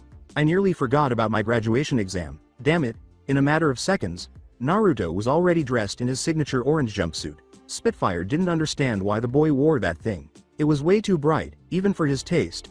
And slurping down an instant cup of ramen when he heard a knocking noise from the door, Spitfire watched in amazement at the blonde's newfound speed as Naruto started to zoom around his apartment, getting ready for his big day. Who could that be? That's odd. After saying this, Naruto went to answer the door, expecting to see someone, but when he opened it and saw no one there, he became perplexed and arched his neck out of the doorway, looking first to his left and then to his right to see who had knocked. A rough voice said, "Hey kid, I'm down here." Naruto looked down after hearing the new voice and saw a medium-sized baboon sitting on his doormat with a bundle of scrolls next to it and a folded-up coat. At first, Naruto thought he was dreaming because the monkey couldn't have just spoken, but he was quickly shown that he was mistaken. "Hi, Blondie. I don't have the entire day, so get out of it. I'm a warrior, not someone's personal delivery monkey," the baboon yelled, already growing irritated with the task Sarutobi had given him. "The old fart is going to owe me big time for this," the sour simian thought. All right, relax. Give me a break. I've never seen a talking monkey before," Naruto said defensively, attempting to avoid upsetting the baboon further. Naruto had heard stories about what these animals could do when they were furious. "How may I assist you?" "The task of delivering these scrolls and this trench coat to your friend has been specifically assigned to me by the third Hokage, which is really annoying. Why can't this individual simply visit Sarutobi's office and whoa. There's something you don't see every day," the baboon said, leaning to its right to look inside his apartment and catching a glimpse of Spitfire standing behind the boy. "I can now understand why Master requested that this stuff be delivered to your home." Yes, everyone agrees that Spitfire is a sight to behold. "Now, I think you have a job to do, so it would be really appreciated if you could stop treating my friend like a freak show attraction," Naruto said sharply. The primate gave Naruto the items and retorted cynically, yeah, whatever you say." Once the items were inside, Naruto said, "Wait there for one moment please." He then hurried into the kitchen and out of sight, which irritated the baboon because he disliked being kept waiting by anyone other than the Hokage. While waiting, Spitfire's eyes returned to him, and he started to examine the winged man's features. This made the mini-con feel extremely uncomfortable being stared at by a rude monkey, and he was relieved when Naruto returned to the doorway, holding something yellow, and moved between the two animals. After that, Naruto extended his hand and gave the simian a banana, saying, "Here's something for your troubles." The baboon joyfully accepted the fruit and began to eat it. "You're fine for a human, see you."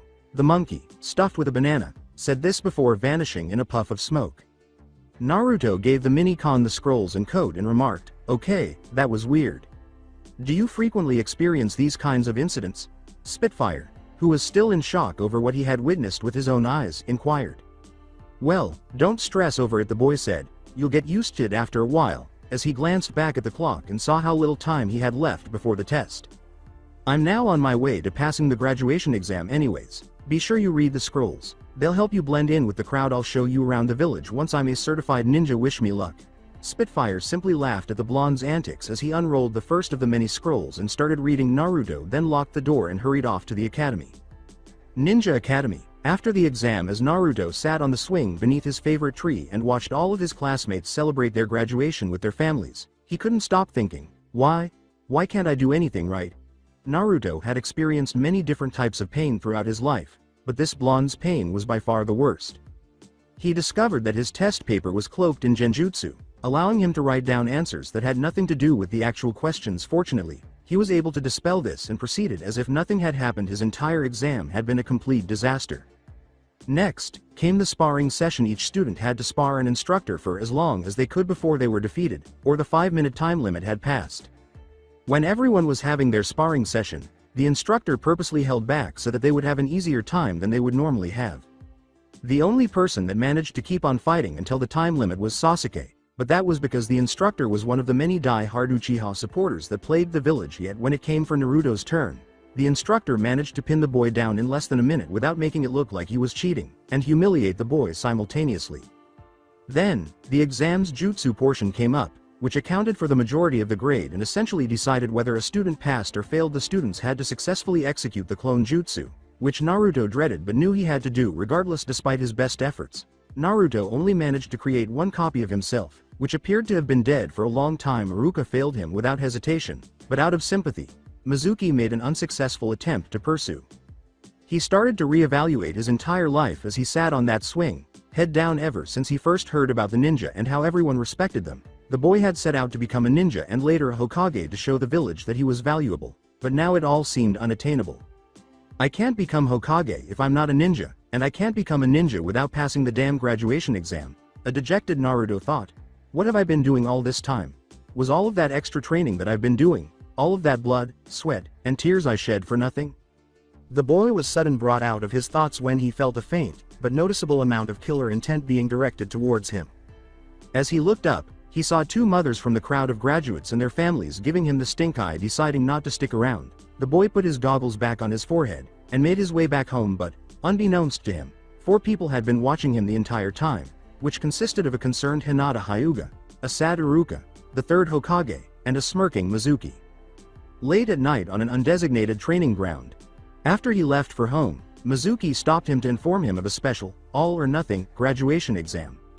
All he had to do was sneak into the Hokage's office, steal the forbidden scroll of sealing, learn and perform a jutsu from it for Iruka-sensei, and he would instantly become a ninja. It was easy to sneak into the Hokage tower, but he didn't anticipate the old man being there and catching him in the act. Luckily, Naruto remembered the book the old man had when he visited him yesterday, and he was able to subdue him. The poor sap never stood a chance against Naruto's sexy jutsu. Even though the shadow clone jutsu was nothing like the clone jutsu from the academy, Naruto wasn't particularly interested in learning it, and it was even more difficult to master. However, Naruto wasn't going to give up that easily. He had already come this far, and he wasn't going to back down. Now Naruto started learning the first jutsu he read in the enormous scroll after he obtained it and arrived at the supposed rendezvous point. He said, "This time, it's going to be perfect," as he stood back up and made a ram sign with his hands. At the same time, "Spitfire, how long does it take to pass a single, dreadful exam, for heaven's sake?" said Spitfire to himself, as he flipped through the TV's channels with the remote. He had long finished reading the scrolls that the Hokage had sent him, and was quite impressed with the type of culture and life that these humans had. The types of jutsus and abilities that the village's ninja were capable of doing were outstanding, although he wasn't pleased, and to some degree disgusted, with the special privileges that the village's main clans had, including the caged bird seal that the Hyuga clan used on the fellow family members. Furthermore, he was drawn to the Uchiha clan when he came across the scroll detailing the establishment of the Leaf Village. The more he read about them, the more he hated them. They reminded him too much of the Decepticons on Cybertron, who were constantly trying to force people to share their beliefs and would stop at nothing to gain more power. They were nothing in comparison to the Senju clan, who were the complete opposite of the Uchiha, and were, in Spitfire's view, the first real shinobi of this village. When he turned off the TV because there was nothing interesting to watch, the mini-con said, "I swear, if that boy is out celebrating with his friends, I'm gonna pound him into a crater." Then he heard a knock on the door and thought, "I bet that's him right now." However, when he opened it, he was shocked to see an anxious-looking Iruka standing there. "What is it, Iruka-sensei? What's the matter?" As the human forced his way inside, Spitfire asked, but Iruka didn't answer and asked his own question. "Spitfire, after leaving for the graduation exam, did Naruto ever return home?" Spitfire just shook his head, deciding not waste time by trying to talk to Iruka in his language, but seeing how Iruka's facial features changed to that of worry and agitation, the mini-con knew that something was wrong. "Gosh. I should have realized that after Naruto stole the scroll, he would never return to his apartment." Iruka paced back and forth across the floor, saying, "He must be somewhere else." "Remain calm. What did Naruto steal?" "Iruka, what slag are you referring to? What other location could Naruto be?" said the scarred ninja, once again ignoring Spitfire, which irritated the mini-con. Then, a thought flashed through Iruka's mind. The old training grounds, naturally. Why hadn't I considered that earlier? The Chunin then rushed outside, and Iruka stopped Spitfire from doing the same. "With a little luck, I can find him in time before the others do." "Remain here, Spitfire." Before he closed the door and vanished into the night, Iruka said, "If you assist me in finding Naruto, someone might see you, and that will only cause trouble for all 4 of us." "Hold on, Iruka, slag it. Why must I be excluded from everything?" A few minutes later, with Naruto was sitting on the ground with a scroll strapped to his back, taking a breather from his intense training regimen, when he heard someone land on the ground a few inches in front of him. He looked up to see Iruka Amino. With a big bulging tick mark visible on his head, Naruto was finally getting the hang of the shadow clone jutsu, and all he had to do now was perform it in front of Iruka, and he would be a genin and one step closer to becoming Hokage. His face twitched occasionally as he said, I've got you now, Naruto. The blonde said, "Hey, Iruka-sensei, you're 5 minutes late." "What on earth are you discussing?" The Chunin yelled. "Naruto, this can't be one of your tricks, because you're in serious trouble if it is." "What are you discussing?" "The all-or-nothing exam is all I'm doing. Mizuki told you about it, didn't she?" the perplexed boy asked. Iruka's anger was immediately replaced by confusion as a result of this. "What do you mean by all-or-nothing exam?" the academy teacher inquired. "Well, Naruto started. Mizuki-sensei stopped me on my way home after I failed the first exam. He informed me that I could earn my academy degree in another way. I only needed to take this scroll and use it for a jutsu move." Iruka was even more perplexed than before. So Mizuki is behind all this. That would explain why he knew that Naruto was the one who stole scroll before anyone else did. But why would he trick Naruto into stealing the forbidden scroll? Just what's he up to? However, Iruka had little time to gather his thoughts when he heard Mel flying through the air, aimed at where he and Naruto were standing. Thinking quickly, Iruka shoved Naruto out of his way, just before he was hit by a barrage of kunai knives, which sent him flying back until he struck the side of an old hut. Iruka looked to see who had attacked, ignoring the pain that was now running through him, and saw a haughty-looking Mizuki standing on a tree branch with 2 big shurikens strapped to his back. As he started the agonizing process of extracting the kunai that were buried in his body, Iruka snarled, "So, you're the one that's behind all of this?" "Hey, so now you know what's really going on," Mizuki said with a smug smile with a menacing expression on his face. The blue-haired man turned to the boy and said, "Naruto, hand over the scroll, now." However, as usual, it's too late to take any action regarding Iruka. "Don't do it, Naruto!" Iruka yelled. Naruto was utterly perplexed as to what he ought to do. "What are you two discussing? What's happening?" The first to reply was Iruka. "Naruto, Mizuki lied to you. He only wanted you to steal the forbidden scroll for him. He had no intention of giving you another test," Iruka yelled. "What? Oh, Iruka, is that all you're capable of?" Mizuki sneered. "Naruto, don't listen to him. It's Scarface who is lying all along.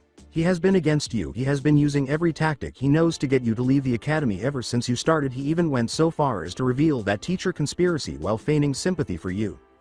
"Stop talking. You traitor, it's you who is lying," Iruka shot back. "Tell you what, Naruto, if you give me the scroll, I'll tell you about the secret decree that was made by the 3rd Hokage 12 years ago." Iruka became even more agitated as a result. "Mizuki, don't you dare. We're not allowed to discuss it, you know." Now, Naruto was even more perplexed. "A decree issued 12 years ago. I'm not familiar with it." "Of course you didn't," the traitor replied. "Part of the decree was that you had to be completely oblivious about its existence." "Why? Why was I unable to learn about it? What was the purpose of the decree? Respond to me." "No, Mizuki, don't do that," Iruka begged. Following a dramatic pause, Mizuki simply grinned before continuing, saying, "The decree was that you could never know that the 9-tailed fox demon was sealed inside of you on the day you were born." Time stopped for Naruto, who had always wondered why everyone seemed to hate him so much for no apparent reason. After a few seconds, he finally understood why, but it wasn't the explanation he had anticipated. Mizuki must have been joking. The monstrous fox couldn't possibly be inside of him. "What the devil did you say?" weakly, Naruto asked. "Avoid!" Iruka yelled, trying in vain to stop the outlaw. "I said that you are to blame for Iruka's parents' deaths and the attack on Leaf Village 12 years ago. In short, you are the demon known as the 9-tailed fox." "Quit it!" Iruka roared, but Mizuki ignored him. "You have been viewed as nothing more than the reincarnation of that damned beast that killed so many of our people ever since our 4th Hokage sealed your fate. Come on. Didn't it seem strange that you were so hated by the entire village? Have you ever questioned why everyone you met wanted you dead? Hell, you're hated even by Iruka? Even though he won't say it. He wants to murder you for killing his parents and abandoning him." "No number. No, no, no, no, that monster is not me." Naruto's chakra erupted into life as he yelled, and despite his best efforts to contain them, tears began to slowly well up in his eyes. As he watched all of Naruto's suffering unfold before him, a distraught Iruka thought, "Naruto." The man couldn't bear to see Naruto in such pain and helpless to stop it. In contrast, Naruto was experiencing a total mental breakdown. "Now it all makes sense," he thought, "because all those times that people called me demon and monster were correct. I am an abomination, and I should have just let them kill me. Mizuki's smirk turned to a sneer as he saw the blonde boy fall to his knees, the mental anguish evident on his whisker-streaked face. The man always enjoyed watching the little demon bastard suffer, but he had a routine to follow with Orochimaru, so he killed the monster and took the scroll to the still under construction Hidden Sound village without further thought. He took out one of his large shuriken and started spinning it until it resembled a tiny spinning saw blade. Die, demon! The renegade ninja yelled as he hurled the weapon at the blonde. Naruto saw the weapon flying in his direction and realized he needed to move out of the way, but he was unable to do so and ended up falling to the ground as the shuriken drew closer and closer every second. Naruto closed his eyes and prepared for the impact, knowing that death would arrive in a matter of seconds to end all of his suffering. For some reason, he heard the sound of metal hitting flesh, but he felt no pain at all. He initially believed the attack to be swift and painless, but was wronged when he felt a splash of warm liquid on his face. His curiosity overcame him, and when he opened his eyes, he saw that Iruka had shielded him from the giant ninja star that was sticking in his back and dripping blood from the wound. When someone attempted to help the demon who deserved to die, Mizuki scowled at Iruka's actions. Feeling sick to his stomach, Naruto simply stared up at his teacher, his eyes full of shock, and after what seemed like an eternity to the boy, he finally spoke. Why did you take the attack for me? He asked. The man. The fox demon is me. I launched an assault on the village. I killed your parents and thousands of other ninja. Why are you keeping me safe? Iruka yanked the shuriken out of his back, causing the pain to swell throughout his body, and then he looked down at Naruto, who noticed tears in his eyes, without saying anything. With tears in his eyes, Iruka remarked, I understand what it's like to be alone, Naruto, because you're not the nine-tailed fox demon. You're a young boy going through the same thing that I did when I was your age. It's the most severe pain a person can go through. I am aware that you had to endure more because of my incessant yelling and reprimands, and I am aware that your true motivation for acting out and playing practical jokes is to get away from the suffering you go through on a daily basis. Please pardon me. Perhaps we wouldn't be in this predicament if I were a better person. It took Naruto a while to process this new development because this kind of thing rarely happened to him. He couldn't believe what he was hearing. Iruka didn't hate him because he was connected to the nine-tailed fox. Rather, he saw him as a normal kid who had a rough life. Part of him wanted to whoop with joy now that he had another precious person in his life, while another part of him believed that Iruka was just distracting him and was waiting for the right moment to strike. Mizuki kicked Iruka, sending him flying, which made his back hurt even more as he looked into the traitor's eyes. Iruka could see that insanity was slowly getting the better of his former comrade. Amino, you truly are something. You risk your life to protect it even though you had the ideal opportunity to exact revenge on the demon that killed your parents, Mizuki sneered. Your parents are most likely writhing in their graves right now. You have no right to say that, Iruka growled. The only thing my parents would regret is the way you desecrated everything that a Hidden Leaf Village shinobi used to stand for. The crazed ninja snarled, think what you like, Iruka, because in a matter of seconds, you'll be joining your beloved parents in the afterlife. Mizuki's sneer turned into a demented grin, followed by maniacal laughter. He pulled out his last shuriken and started spinning it to finish off his former friend, but he was unable to sense the kick that was aimed at his face until he caught it with his peripheral vision just seconds before it crashed into his nose and sent the ninja skidding across the ground. Once he stopped moving, he was staring into the eyes of an irate Naruto who was standing a few feet in front of him, the scroll still strapped to his back. Avoid Iruka-sensei at all costs, or I'll kill you, Naruto yelled. You idiot, Naruto. Get out of here with the scroll and forget about me. Iruka cried out, attempting to stand up and assist his pupil but flinching and collapsing when he felt another surge of pain. The little demon wants to fight to the death, isn't that right? The now insane Mizuki growled. Well, I don't mind at all. Someone needs to put an end to your pitiful existence. Naruto put his hands in a cross-fingered seal and uttered, just keep talking, jerk, and you'll soon be reduced to a mangled, bloody pulp. Oh, I see. Well, demon scum. Go for it. Without even realizing how much chakra the boy was summoning, the traitor yelled as he foolishly charged, intending to finally rid the world of the monster that stood before him. Multiple shadow clone jutsu in ninja art. Mizuki and Iruka were momentarily blinded by a huge puff of smoke that suddenly filled the area. When the smoke cleared, the two adult males were shocked to see that thousands and thousands of Narutos were all around them. The ninja had mixed reactions to this new development. Iruka, still in disbelief at what Naruto had accomplished, thought, incredible. Naruto was able to use Shadow Clone Jutsu, the advanced version of the Academy-level clone jutsu, and there's so many of them, too. It's hard to believe that he's managed to master a jutsu that difficult in such a short amount of time.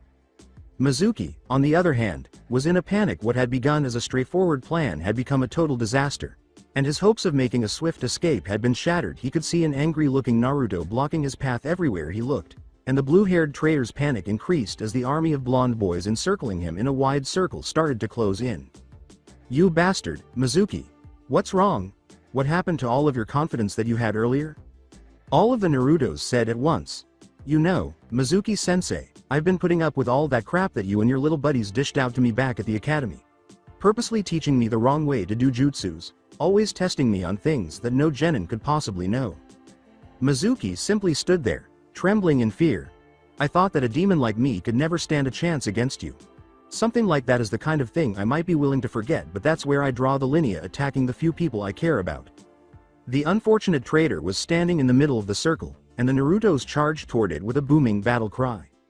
Location not disclosed. The animals were all sleeping on a typical forest night, and everything appeared to be quiet and serene until a loud, excruciating scream broke the stillness. Returning to the human race, Mizuki took a final blow to the face, fell to the ground, bruised and unconscious, blood dripping from his mouth and nose, and the original Naruto stood over him, breathing heavily but appearing fairly satisfied with his handiwork. The harsh tone Naruto used was, "Arrogant son of a bitch, serves him right for trying to betray the village and then use me as the scapegoat." Iruka just sat there, leaning against a tree, trying to process everything that had happened in front of him. He was still recovering from the shock of Naruto making so many shadow clones, let alone beating a Chunin to a bloody unconscious state.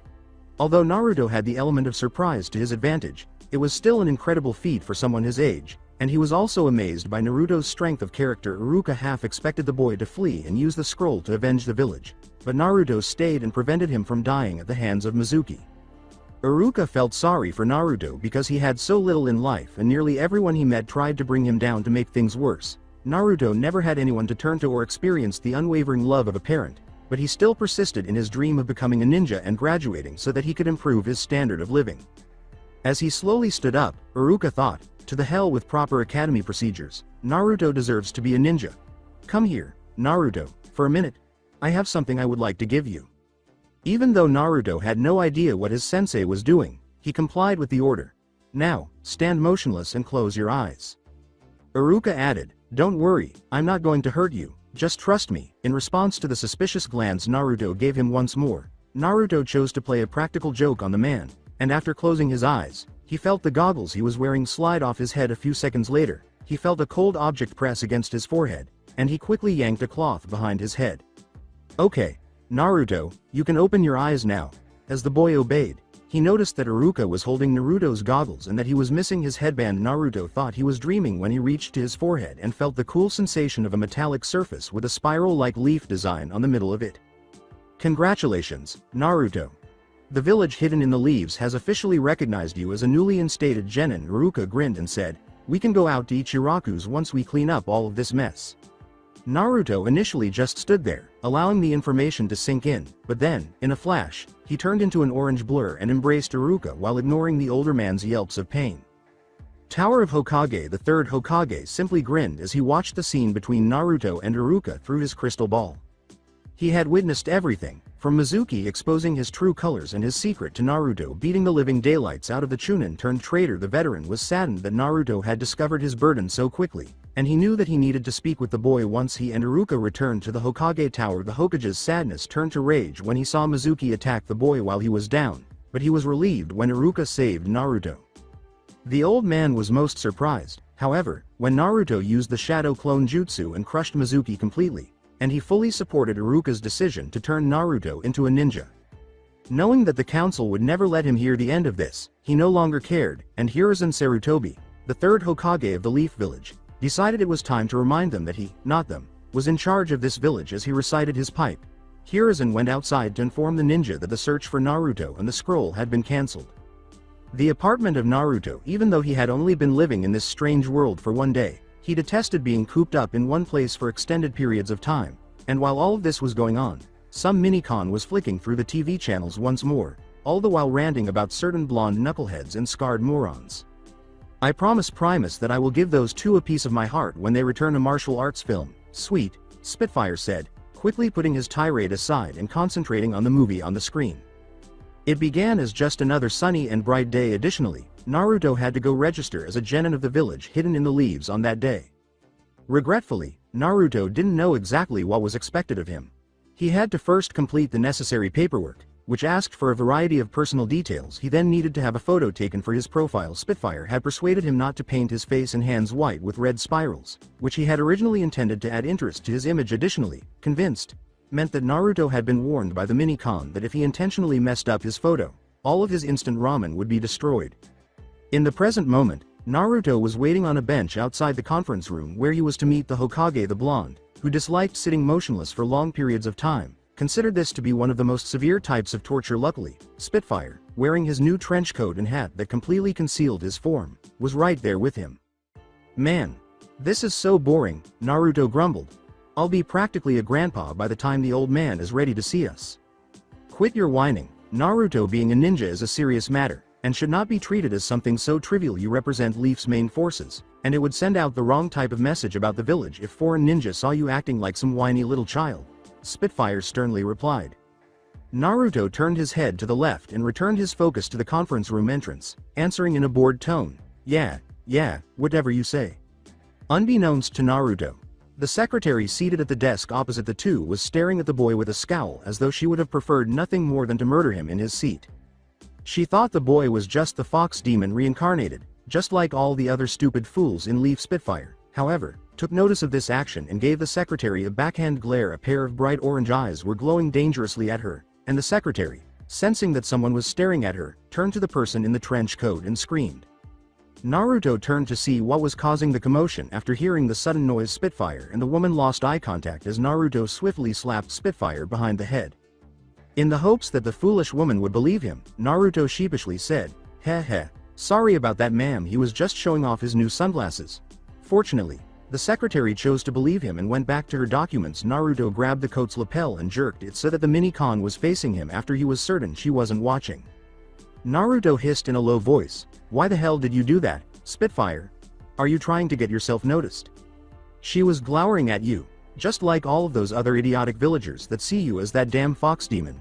She has no right to be looking at you like that," Spitfire murmured.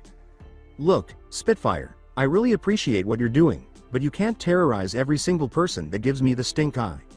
"Why not?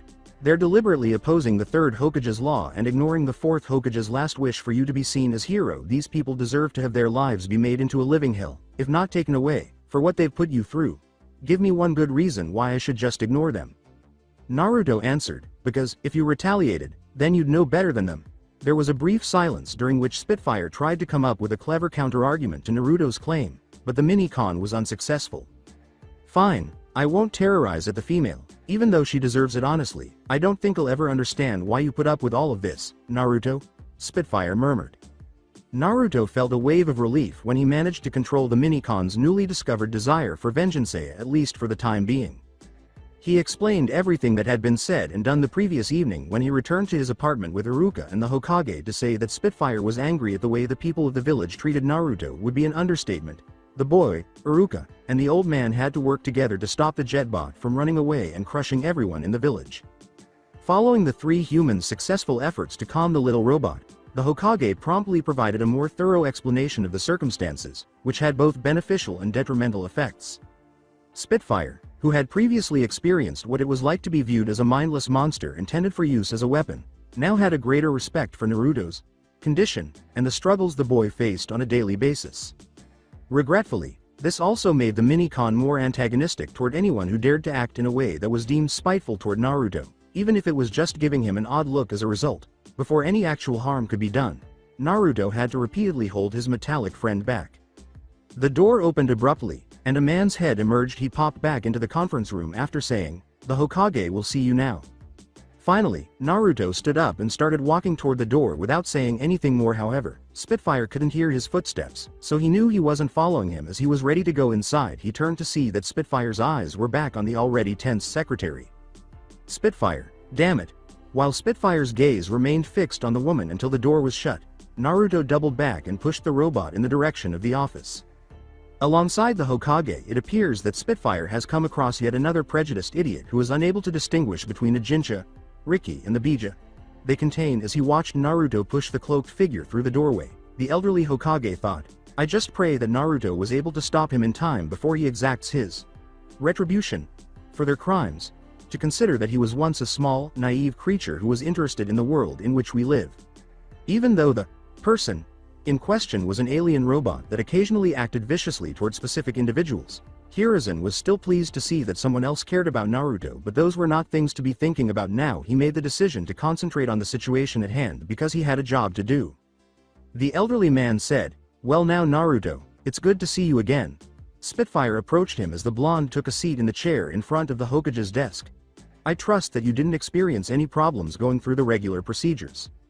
With a fox-like smile that was soon replaced by a pained expression when Spitfire struck the boy's head with his fist, Naruto said, "Actually, it was pretty easy, old man." Spitfire chastised Naruto, saying, "Naruto, don't call him that in public. He is your commanding officer, show him some respect." "Ow. Okay, don't blow a gasket." The two turned to face Hiruzen and his assistant, who were seated behind a desk in front of them, after hearing a throat being cleared. "Now that I have both of your attention, we can get on with the business at hand," the Hokage replied unbeknownst to him, his helper, or the two visitors. However, the door was slightly open and someone was observing the elderly man at all times. "First of all," he went on, "I would like to express my surprise that you didn't try to ruin your picture with your pranks. Naruto, this isn't like you at all." The young blonde looked at the cloaked figure standing to his left and said, "Well, let's just say that I had some motivation before I had the photo taken."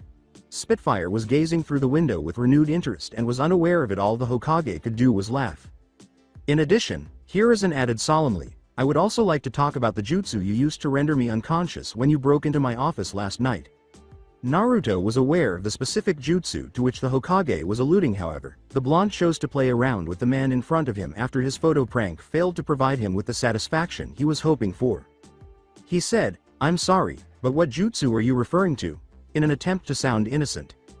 "You know quite well what I'm referring to, young man. I'm talking about the one jutsu that can knock out any heterosexual male in a matter of seconds just by looking at it." "Ooh, you mean that jutsu?" The Hokage was agitated and said, yes, that jutsu. Even though I'll admit that can be useful in certain situations, I must advise that you use it sparingly in the future. Many kunoichi would be very offended if they were to see you perform it in their company."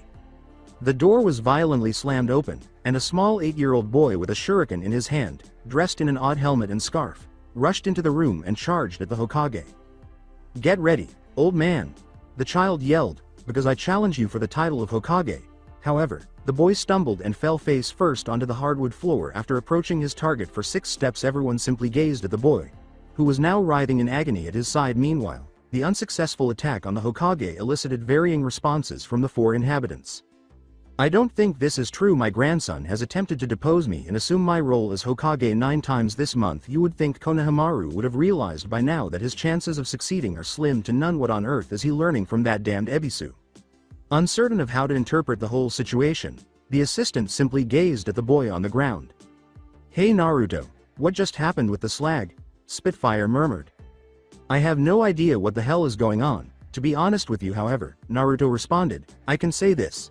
That kid has issues." At that moment, a lanky man wearing a pair of round sunglasses, the standard shinobi gi, and his headband as a bandana appeared. "Are you okay, honorable grandson? I'm so sorry that this happened, my lord," the gaunt man said before turning to face Hiruzen. "Oh, I see. I must have stepped into a trap," Konahamaru said, rising to his knees. Ebisu began by saying, No honorable grandson, there aren't any traps anywhere in this entire room." He then turned to face Naruto, and his anxious expression instantly changed to a glare. "Just what the hell is the thing doing here? Don't tell me that the Hokage is actually going to let it become a ninja?" A dramatic stare down broke out between Mini-Kon and the human after Spitfire, who once again saw an idiotic human glaring at his friend, glowered back at him. Konahamaru, being the impressionable youngster, imitated Ebisu and looked to see who his private tutor was glaring at, assuming that it was an older boy sitting in a chair. It was you who stumbled, isn't it? I have ruined all my plans because of you," the child screamed as he approached Naruto and was just inches away from touching his face. Naruto acted quickly, grabbed the Konahamaru's shirt collar, and lifted the young child off his feet. "What? Shrimpo, did you crack your head or something? Your own feet were tripped over. Furthermore, why did you believe you could defeat the elderly man so easily?" he shot back. "Hey, you tiny pagan, put him down now," Ebisu yelled. "Are you aware of who that person is?" None other than our third Lord Hokage's honorable grandson is that boy you are holding. Now, give him up, you dirty criminal, or all. Ebisu was frightened out of his mind for a moment before he prepared to defend himself from the would-be attacker, but what he was planning on was never known because he stopped in the middle of his sentence when he saw Spitfire approaching him with his glowing glare intensified and his fists cracking menacingly. Hey, hello. None of that, Naruto interrupted the cloaked robot, halting it in its tracks, and then returned his focus to the smirking boy he was presenting. Go ahead and strike me. I challenge you to. But I know that you won't. No one has the guts to even lay a finger on me. Konahamaru yelled, he thought smugly, but was quickly startled out of his reverie when he felt himself fall to the ground butt first. What a fool. Even if you were the old man's baby brother, I wouldn't give a damn. Ebisu appeared to be about to have a heart attack. No one with a reasonable brain would even consider hurting his student Spitfire. On the other hand, didn't really care because the young boy was beginning to irritate him. The Hokage simply looked passive about what had happened in front of him, but he was silently considering the repercussions of Naruto's action. Crystal, shouted Naruto, who then struck the boy hard on the head with his fist, eliciting a pained yelp from the boy. Hey, old man, are we done here, or is there anything else we should discuss? He gestured to where Spitfire was standing and said, I have plans with my friend here, and they don't include standing here all day. No, we are completely done. Just keep in mind that team placements require you to arrive at the academy at 8 a.m. Excellent, old man, I suppose I'll see you later. Without saying another word, Naruto began to walk to the door, but he had to turn around and get Spitfire back when he realized that he and Ebisu were still glaring at each other with Spitfire still following him, his eyes fixed on Ebisu. Naruto left the office. Ebisu immediately decided to lecture his student about picking fights with people beneath him, even though he felt they deserved it, but Konahamaru was nowhere to be seen. Oh no. Now, where has the honorable grandson disappeared to? In front of the man, no less, Ebisu screamed, terrified that he had lost the Hokage's grandson. As he watched the elite Jonin flee the room, Hiruzen started to wonder how much trouble his grandson could get if he caught up with Naruto. I believe that he snuck out to follow Naruto. In a bored tone, the Hokage replied, hopefully, Naruto won't teach Konahamaru anything too inappropriate. With Spitfire and Naruto, are encounters with the Hokage as arbitrary as ours? Spitfire and Naruto were strolling down an empty alleyway when Spitfire asked. Naruto answered, no, they're usually really boring, so, are you prepared for the tour? Definitely, I've been cooped up in your apartment for far too long. Spitfire, it's only been a day since you moved into my apartment. And for me, that's more than sufficient. Before you came along, I spent centuries in stasis inside a small storage panel. Can you imagine what it would be like to spend just one more day in a different enclosed space? Naruto laughed and said, point taken, my metallic friend. First, where are we going to go? I figured that we start off by the Ichiraku ramen bar first, and then head inwards.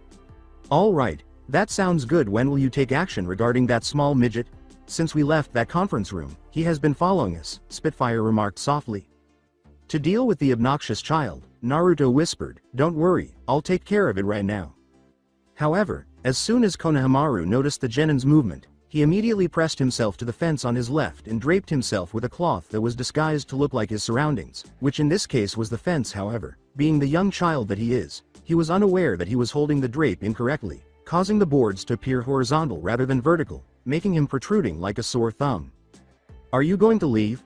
I am aware that you are present and that no one is fooled by your disguise, shouted Naruto. Konahamaru remained still, hoping that Naruto was just saying that and that he hadn't really seen him. Come on already, it's not working, so stop trying to fool me, the blonde yelled. Konahamaru lowered the drape with a smug grin on his face, knowing that the jig was up but still wanting to preserve what little pride he still had. So you were able to see through my disguise? I suppose it's true what they say about your exceptional abilities, the boy said with assurance. As he pointed to the horizontal fence board design on the drape and then to the vertical facing boards of the fence, Naruto concluded, yeah, nice try kid, but flattery gets you nowhere in the real world. Having seen how the civilians behaved towards Sasuke, Naruto knew when someone was performing the brown noser routine. Oh, and for future references, whenever you use these camouflage drapes, make sure that they actually blend in with your surroundings. The kid blanched at how easily his disguise had stood out, but when he looked back at Naruto, he realized that he and the enigmatic figure were already departing. Hello, wait a minute. Boss, you can't go now. I must become your pupil and learn the jutsu you employed to beat my grandfather. Konahamaru yelled as he followed the two. Look Shrimpo, I don't have time to teach you anything right now, Naruto said, turning to face the child. I don't have time to play around with little munchkins like you, Naruto said, continuing on to Ichiraku's, or at least attempting to when the child grabbed hold of his leg. I already promised my friend here, Spitfire waved briefly when Naruto gestured to him, that I would give him a tour of the village. Oh, please, boss, just give me a chance. I swear that I will put in a lot of effort and not disappoint you. The boy's grip on Naruto's leg tightened as the genin attempted to shake him off him, but then the blonde's mind suddenly realized that the honorable grandson was practically pleading with him to be his teacher. Many older shinobi would view this as an honor and might even be able to persuade the third that he would be the best candidate for a successor, but that wasn't what really caught his attention. Rather, what really caught his attention was how much the child resembled Naruto. Hyper-motivated, unflinching, and constantly seeking ways to improve his abilities. Spitfire said, "Hey, Naruto," rousing the boy from his reverie. "What do you want to do with this kid?" Naruto knew he was beaten when he looked down at the child in question and became a victim of Konahamaru's puppy dog eyes routine. Gazing at his cloaked companion, Naruto said, "You don't mind him going with you?" The Cybertronian answered, "As long as he doesn't try anything funny, then I don't really have any problem at all." Okay, you can come with us." Naruto then turned to face the child still affixed to his leg. "And along the way, you can show me what that goofy teacher taught you. He said I might then teach you something that you can use against your grandfather based on what I've seen." Konahamaru instantly released Naruto's leg and started to jump and fall while joyfully cheering. Naruto, meanwhile, was wondering what exactly he had gotten himself into. The effect was instantaneous. Several hours later, the remainder of the day proceeded without incident. As Naruto had previously stated, the tour began at Ichiraku's, where he introduced Spitfire to Tuchi and Ayame. The two ramen chefs were thrilled to meet Naruto's new friend because they already knew how difficult the blonde's life was, and Spitfire was happy to find two more people who didn't make his roommate's life a living hell. The restaurant owners immediately began treating Konahamaru like any other civilian when they saw him, offering to serve him for free, but the boy politely declined so as not to interfere with his training with Naruto. As the group was departing, the young Sarutobi did promise the father and daughter ramen chefs that they would return at a later date. The three of them then proceeded deeper into the village, Naruto pointing out buildings like banks, weapons stores, and other significant structures. During this time, Naruto had been questioning Konahamaru about the lessons that the closet pervert of a sensei, Ebisu, had taught the young boy, and luckily, the boy already understood the fundamentals of chakra and how to use the transformation jutsu. However, he was unsure of Konahamaru's level of proficiency in the jutsu, as a successful sexy jutsu depended entirely on the caster's ability to use transformation. Spitfire turned to his tour guide, wondering how ninjutsu was taught, and Naruto said, "All right, Konahamaru, listen very closely to what I'm about to say," which immediately caught the boy's attention. "This jutsu has only one prerequisite: mastering transformation," the genin added. Despite its seemingly insignificant nature, sexy jutsu would be a complete waste of chakra if you were unaware of it. I must first assess your proficiency with transformation. "All right, boss. What do I change into, though?" the young Sarutobi inquired. When Naruto noticed a young woman with brown hair and a blue kimono standing in front of a fruit stand, he searched the neighborhood for someone for Konahamaru to imitate their appearance. "Over there. Transform into the girl over there," the blonde said, pointing to the girl. "Boss, Roger," answered Konahamaru, as his hands made the tiger hand sign. "Transform." A tiny, incredibly obese replica of the original girl quickly took the boy's place after he vanished in a cloud of smoke. "So, how did I fare?" asked the girl in a deep voice that was obviously not a woman's. The two slightly taller figures' responses were mixed. Spitfire was trembling from trying to control his laughter, beeping, while Naruto simply stared at Konahamaru without displaying any discernible emotion. "That doesn't resemble her at all.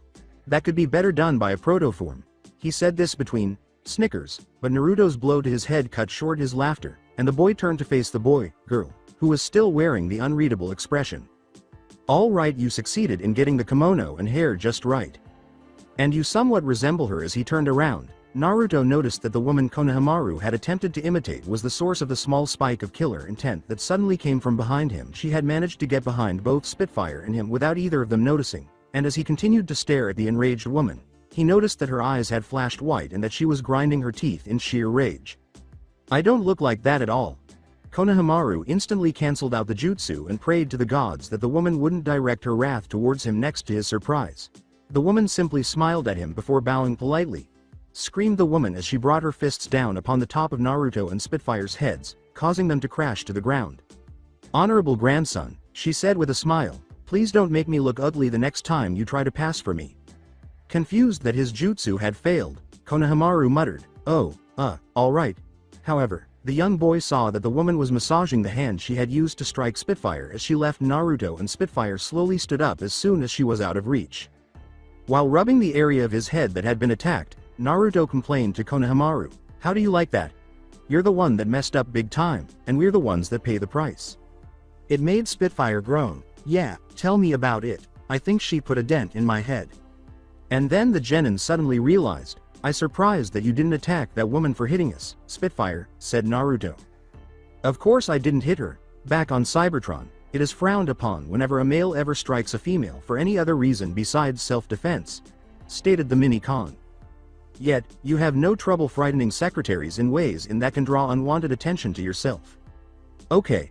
First of all, I only did that to defend you, out of the kindness of my spark. Secondly, scaring someone and beating a person to a bloody pulp are two completely different things." Konahamaru yelled, "Hey, hold on a minute," and gestured to Spitfire. "How the hell can you understand him, boss? All I hear is a bunch of noises." Naruto started, trying to come up with a plausible reason for his mini-con partner. "Well, Spitfire can understand our language very well, but he comes from a clan that speaks in a dead language that very few know of its existence. And I'm the only one in this village that can understand it, thanks to some old scroll I had that explained everything about the language, but I accidentally lost it, so that's why your grandpa made me Spitfire's guide to the village." Heh. Naruto, who was mentally beating himself up for his lack of clarity. Fortunately, for the time being, luck appeared to be on his side. "Really? You can understand a dead language? That is so cool, boss. I knew I made the right decision in choosing you as my sensei," shouted Konahamaru. Sheepishly, Naruto said, Yeah, I guess it is. Anyways, onward with the tour, we still have a lot of ground to cover." The young Sarutobi yelled, "Right, boss."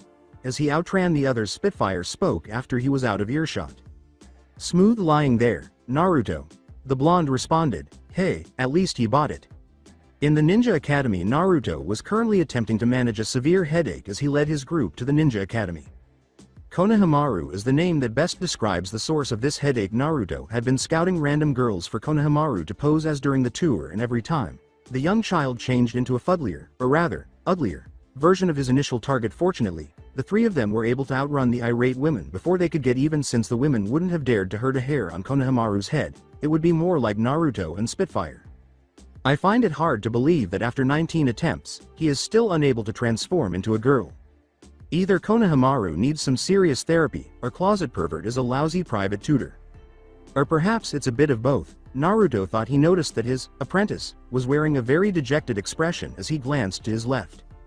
The blonde had multiple flashbacks to the time he had failed the genin exams. As a result of this, he believed that he had no true purpose and that he had failed himself every time. Naruto, who had the most failure experience, halted the group close to his favorite spot of the tree and tire swing, with a wooden fence a few feet behind Ida, and finally addressed the young boy. "Hey, don't get so depressed just because you messed up today. All you needed a little more practice, and I'm sure that you'll get transformation down in no time," reassured Naruto. Konahamaru's mood appeared to improve upon hearing this. With hope, he said, "Do you really mean that, boss?" "Of course you will. Besides, you're already doing a lot better than me when I was your age, but there's still one thing that I want to ask you. Why are you so intent on defeating your grandfather? I mean, did you two have a big argument or something?"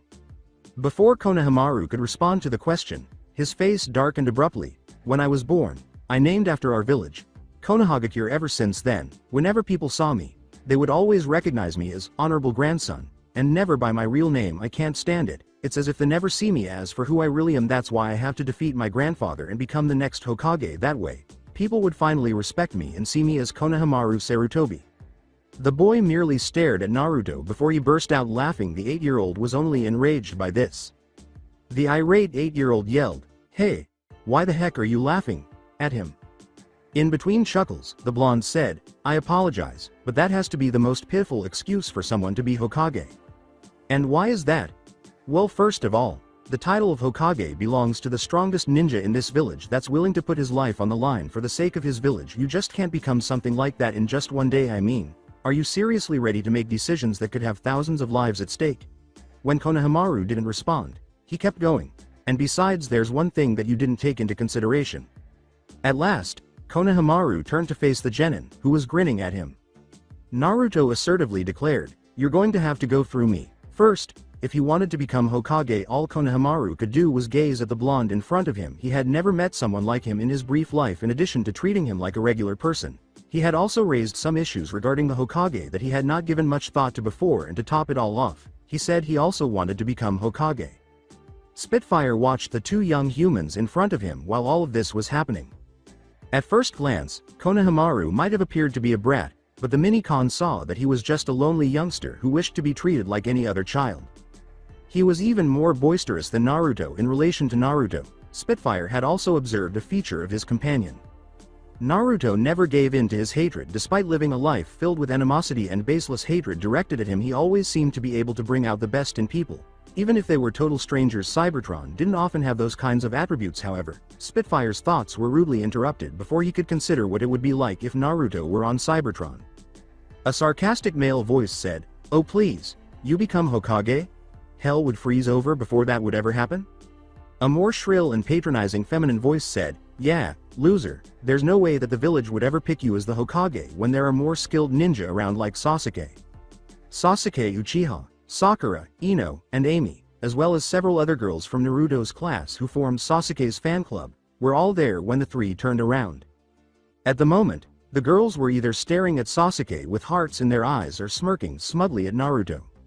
Sakura's presence among the Uchiha's fangirl horde disappointed Naruto a little, but he wasn't in the mood to put up with their foolishness today, especially with Spitfire and Konahamaru present. Spitfire didn't like the Uchiha's attitude at all, and he was doing his best not to beat the living daylights out of the one person who made him think of the Decepticons. Konahamaru simply waited for something to happen while glancing from Naruto to Sasuke. He didn't have to wait long, however. Sasuke asked sourly, "Just what are you doing here, loser?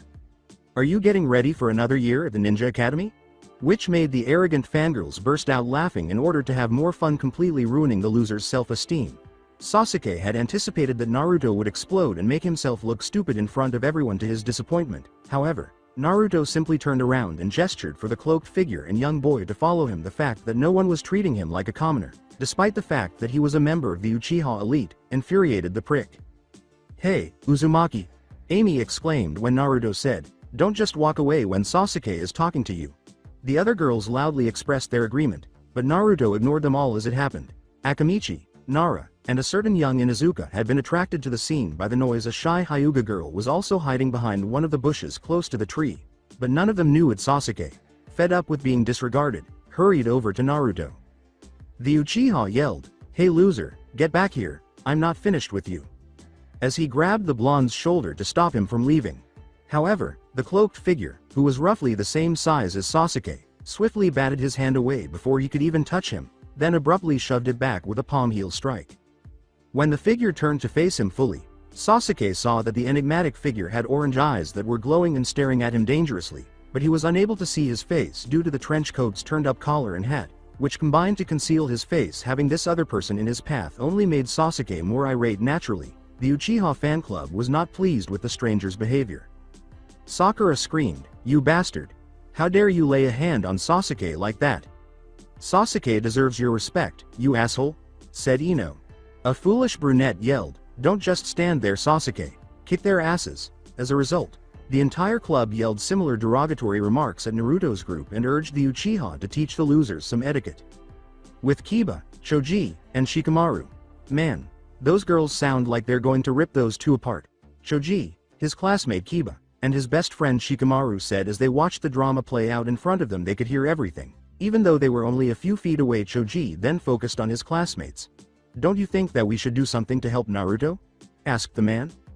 "Nah, it would be just too troublesome to get involved in this type of situation, especially when it comes to Sasuke's fan club. We'd be outnumbered 10-1, and we might even make the situation even worse for Naruto." The slack-jawed Nara, who was hoping to avoid being on a team with either the Uchiha or one of his fangirls, drew lead. Although he was curious about the identity of the cloaked individual who confronted Uchiha, he concluded that the individual was either extremely bold or was merely seeking trouble. Kiba began, yeah, and besides, as he observed Sasuke and the cloaked figure start to move in a broad circle while maintaining eye contact, the puppy on top of his head barked in agreement, saying, I want to see what this guy can do. Maybe if we're lucky, Mr. Trenchcoat here will knock Sasuke's pride down a couple of notches.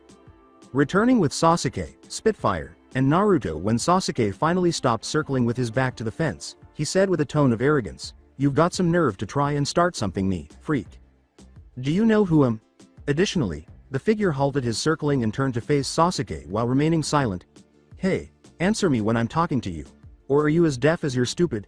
And what's with that stupid trench coat, trying to look like you're all that, because if you are, then you're failing miserably. You look just as pathetic as your orange-wearing loser of a friend. Before Spitfire could react, Naruto hurried over to stop the impending onslaught. For your information, Sasuke, my friend here is a traveling martial artist from a distant country, which is why he's wearing the trench coat. As for why he's not talking to you, it's because he's most likely taken a vow of silence, or that your breath stinks worse than bullshit. Naruto concluded by saying that the Uchiha women. But Sasuke simply grinned. If he's really a martial artist, then what style does he practice? Who is his master? Well, why should he tell what his style is? He doesn't have to tell you if he doesn't want to. As he assumed his clan's taijutsu stance, Sasuke exclaimed, is that so? Well then, let's see how well his style does against my own. The girls cheered enthusiastically. Fight me, right here, right now. As though he had misheard Sasuke's demand, Spitfire simply cocked his head to the right. In contrast, Naruto was a little more outspoken in his criticism. What stunt are you trying to pull, you bastard? You heard me, idiot. Honestly, how many times must I repeat myself? I want to see what this vagabond is capable of in actual fight. Even though I already know who will win, no one can defeat the Uchiha in combat. Naruto was growing increasingly impatient with the conceited Rookie of the Year, and said, Sasuke, he is a visitor and member of a non-ninja clan, not some person that you can bend to your demands. The Uchiha approached Spitfire until he was at arm's length from the mini-con and said, then I'll give him the honor of being defeated by the last of the Uchiha. Hell, I'll even let him throw the first punch. Then he turned his head to the right, facing Spitfire with his left cheek. Spitfire was now faced with a choice between two options. Taking the shot and destroying the Uchiha's head was option A. Regretfully, he was also aware that Sasuke was the last of the loyal Uchiha, and if he harmed him in any way, the council would attempt to hold Naruto accountable and demand that his ninja status be revoked or worse, that he be put to death. Conversely, option B was to simply ignore the little jerk and move on, but even for a brief moment, he disliked the thought of showing Sasuke his back. Come on, Sasuke, began Naruto, for once in your life, could you not act like a conceited asshole that has a stick rammed up his ass? You practically have this whole village worshipping the ground you walk on. What more could you possibly want? Still standing where he was, Sasuke said, I can't believe it, this is a new low for you, Naruto. Although, I can't really say that I surprised after all. One can only expect so many failures and pathetic skills from an idiotic, worthless piece of garbage such as yourself. Do the entire village a favor, and just quit trying to. At breakneck speed, a cold, hard, metallic fist crashed into Sasuke's bare cheek, cutting short his speech before he could finish. All of a sudden, time seemed to slow down as Naruto, Konahamaru, and the others watched as Spitfire's right fist struck the Uchiha's jaw, causing the boy to start flying back due to the force of the blow and producing a few cracking noises. Sasuke's body instantly shot back as he continued his trajectory and crashed through the fence behind him, the force of the crash and the punch knocking him out before he even hit the ground. Just when time seemed to be moving normally again as the brawl started, Spitfire remained in the same position, his fist still trembling with rage, until a few seconds later he pulled it back to his side. Everyone simply stood there, attempting to process what had happened and get over their shock. Until Naruto saw a number of white items on the ground in front of Spitfire, that is. When he reached down to pick up the items, he was startled to see that they were Sasuke's teeth. He looked up from his hand and concentrated on the shape a few inches behind the enormous gaping hole in the fence. Naruto could see empty spots where teeth once were in the Uchiha's mouth. Even from his vantage point, never piss off Spitfire. The genin reminded himself the next witness to recover was Konahamaru, who was immediately surrounded by Naruto and Spitfire, yelling how great that punch was and starting to act it out in a very dramatic way. After a few seconds, Naruto heard laughter behind him that sounded familiar. Naruto turned to see that Kiba, Choji, and Shikamaru had witnessed everything. Akamaru was sitting next to his master, wagging his tail joyfully, while Kiba was on the ground, rolling from side to side on his back, practically howling with laughter. Choji was merely grinning while munching on a bag of chips that appeared to have appeared out of thin air. How troublesome, was the obvious expression on Shikamaru's face as he slouched with his hands in his pants pockets. However, that expression quickly turned to one of panic. When Naruto sensed a lot of murderous intent emanating from his right, he became aware of the reason behind the abrupt shift in facial expressions. When Naruto slowly turned in fear, he saw that the whole Sasuke Uchiha fan club was furious and glaring at the three of them with deadly intent. They resembled bloodthirsty demons from hell, and Naruto could almost see flames burning behind them. Sakura and Ino yelled, "Naruto!" As the group started to slowly move toward the three. Naruto had experienced enough to know that irate fangirls only meant Paina, and a lot of it. Naruto drew Konahamaru and Spitfire with him as he slowly withdrew from the gathering crowd, being careful to keep his gaze fixed on the girls. "Naruto, this is all your fault," yelled Sakura, clenching her fists in anticipation of the battering she would inflict on Naruto. "Yeah, because of that son of a bitch you call a friend. Sasuke got hurt," Ino yelled. The other girls also gave a few shouts of agreement in response. Naruto said sheepishly, "Ah, come on, girls, how is any of this my fault? I mean, after all, it was Sasuke who started the fight and—" "Shut up," a girl with red hair yelled. "Stop trying to weasel yourself out of getting the beating that you so righteously deserve." The mob's assassination intent appeared to double as they became closer. Naruto was on the verge of grabbing Spitfire and Konahamaru and running away because he was so terrified. However, he was aware that they were vastly outnumbered and that the mob would apprehend the three of them in a matter of seconds. Then a thought suddenly came to him. He caught the posse's attention and said, "Now wait a minute, what if I offered you all something in exchange for not beating us into a bloody pulp?" Amy exclaimed incredulously, "Huh? What could you possibly give us that will convince us to spare you?" "Well, it's something that was once personally owned by Sasuke himself, but was just recently thrown away by him," Ino said. "Oh really? Just what is it exactly?" He hurled the teeth at the crowd and exclaimed, "Huh? Oh yeah, the thing. Well, you see, it's actually just Sasuke's teeth here." Catch. Without pausing, the ground was clattered by the teeth.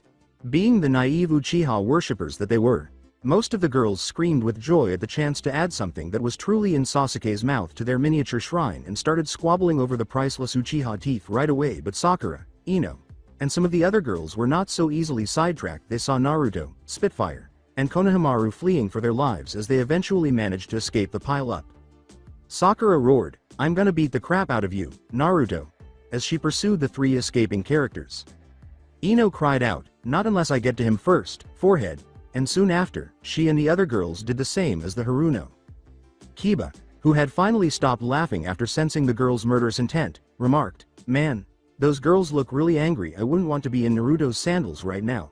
Akamaru grumbled in agreement. Having seen a few fights between his master and the Inuzuka clan's alpha female, he was aware of Naruto's predicament. "Come on, guys, we can't just stand here and do nothing," replied Choji. Shikamaru paused as his gaze lingered on a particular bush before he noticed someone running in the direction that Naruto's group and the girls ran down. "Don't worry about it, Choji. Naruto can take care of himself, and besides," he said, "I think Naruto's got all the help that he's going to need." Alongside the runaway trio pulling his two companions with him, Naruto yelled, "Keep up with me, you guys, or else they'll tear you to pieces." Naturally, Spitfire and Konahamaru didn't need to be reminded twice because the horde of irate girls behind them served as a great source of inspiration. Fortunately, since the girls were handling the situation themselves, none of the villagers chose to become involved in the chase. In addition, they themselves were terrified of obstructing the irate fangirls. Naruto yelled, "Why did you have to knock Sasuke's teeth out, Spitfire?" as the group turned a right corner.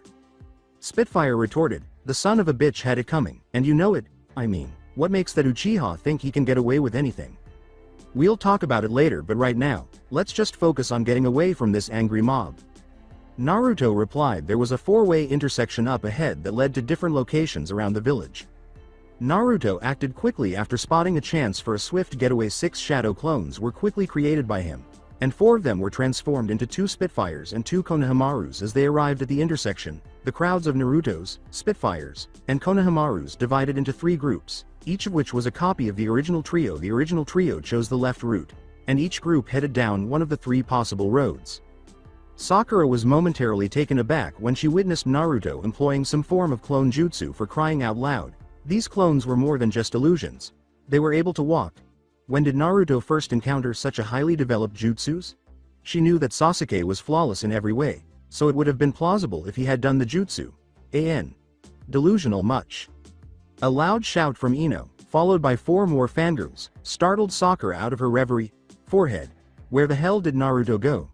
She exclaimed there would have been more of them, but after only a minute of pursuing Naruto's group, the other girls became weary.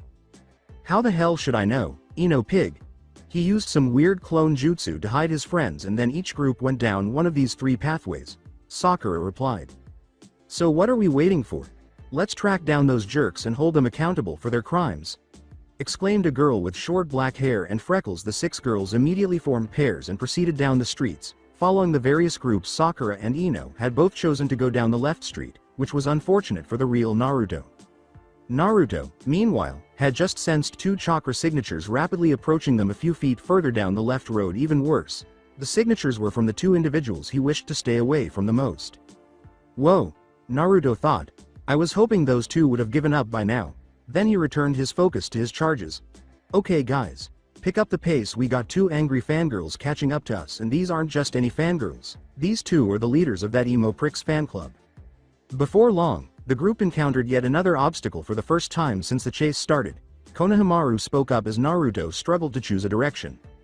Boss, go left, it's a shortcut to training grounds 17 inches, the child replied. Naruto led the 2 down the left path because he himself didn't know where to go, and Sakura and Ino were rapidly approaching. Naruto initially believed that their problems would be resolved quickly because training grounds offered good hiding places. Unfortunately, though, the 3 of them had to come to a halt at a dead end. Naruto turned to glare at the boy behind him. Naruto exclaimed, I thought you said that this was a shortcut, with astonishment. It is, it was. That wall was never there before, I swear, replied Konahamaru, given that he could see a row of big buildings on either side of the walkway, along with a few dumpsters strewn about. Naruto knew this to be a lie. This could only indicate that they were stranded in a village business district alleyway. Even worse, the chakra signatures of Sakura and Ino were getting closer by the second. This is not going to end well, man. All 3 of us will be brutally beaten to within an inch of our lives in an alley, of all places, if I don't come up with something quick. Since Spitfire and Konahamaru are incapable of using that jutsu, there is no use in using a transformation. Since those 2 will still be able to sense my chakra, camouflage tarps are out of the question, Naruto thought frantically as he searched the area for potential hiding places.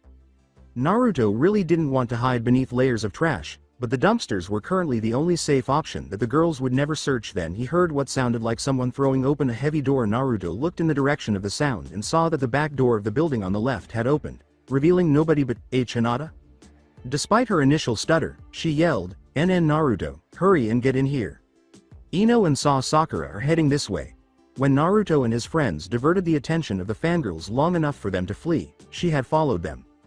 She made sure to follow the original blonde and closely follow them when Naruto used the shadow clone jutsu so that neither Naruto nor the Uchiha girls would notice her. After determining Naruto's precise location, she pretended to be on a mission to apprehend Tora, the fire daimyo's wife's cat, and asked the restaurant owner if she could enter through the back door. Fortunately, the man took her word for it after learning that she was a Hyuga and a shinobi.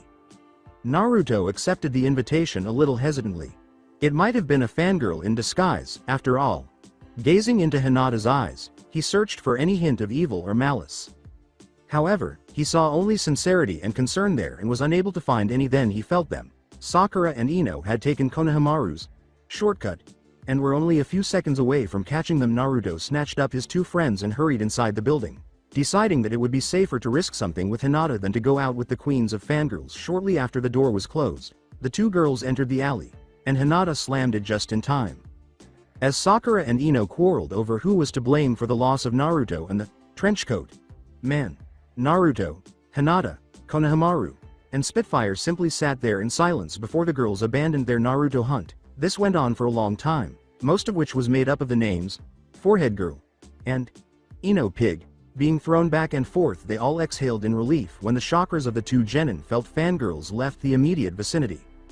Naruto muttered, "Phew, man, that was way too close for comfort." Then he looked at Hinata. The fact that she dared to save him from a fate no man should ever have astounded him. That's when he came to a realization.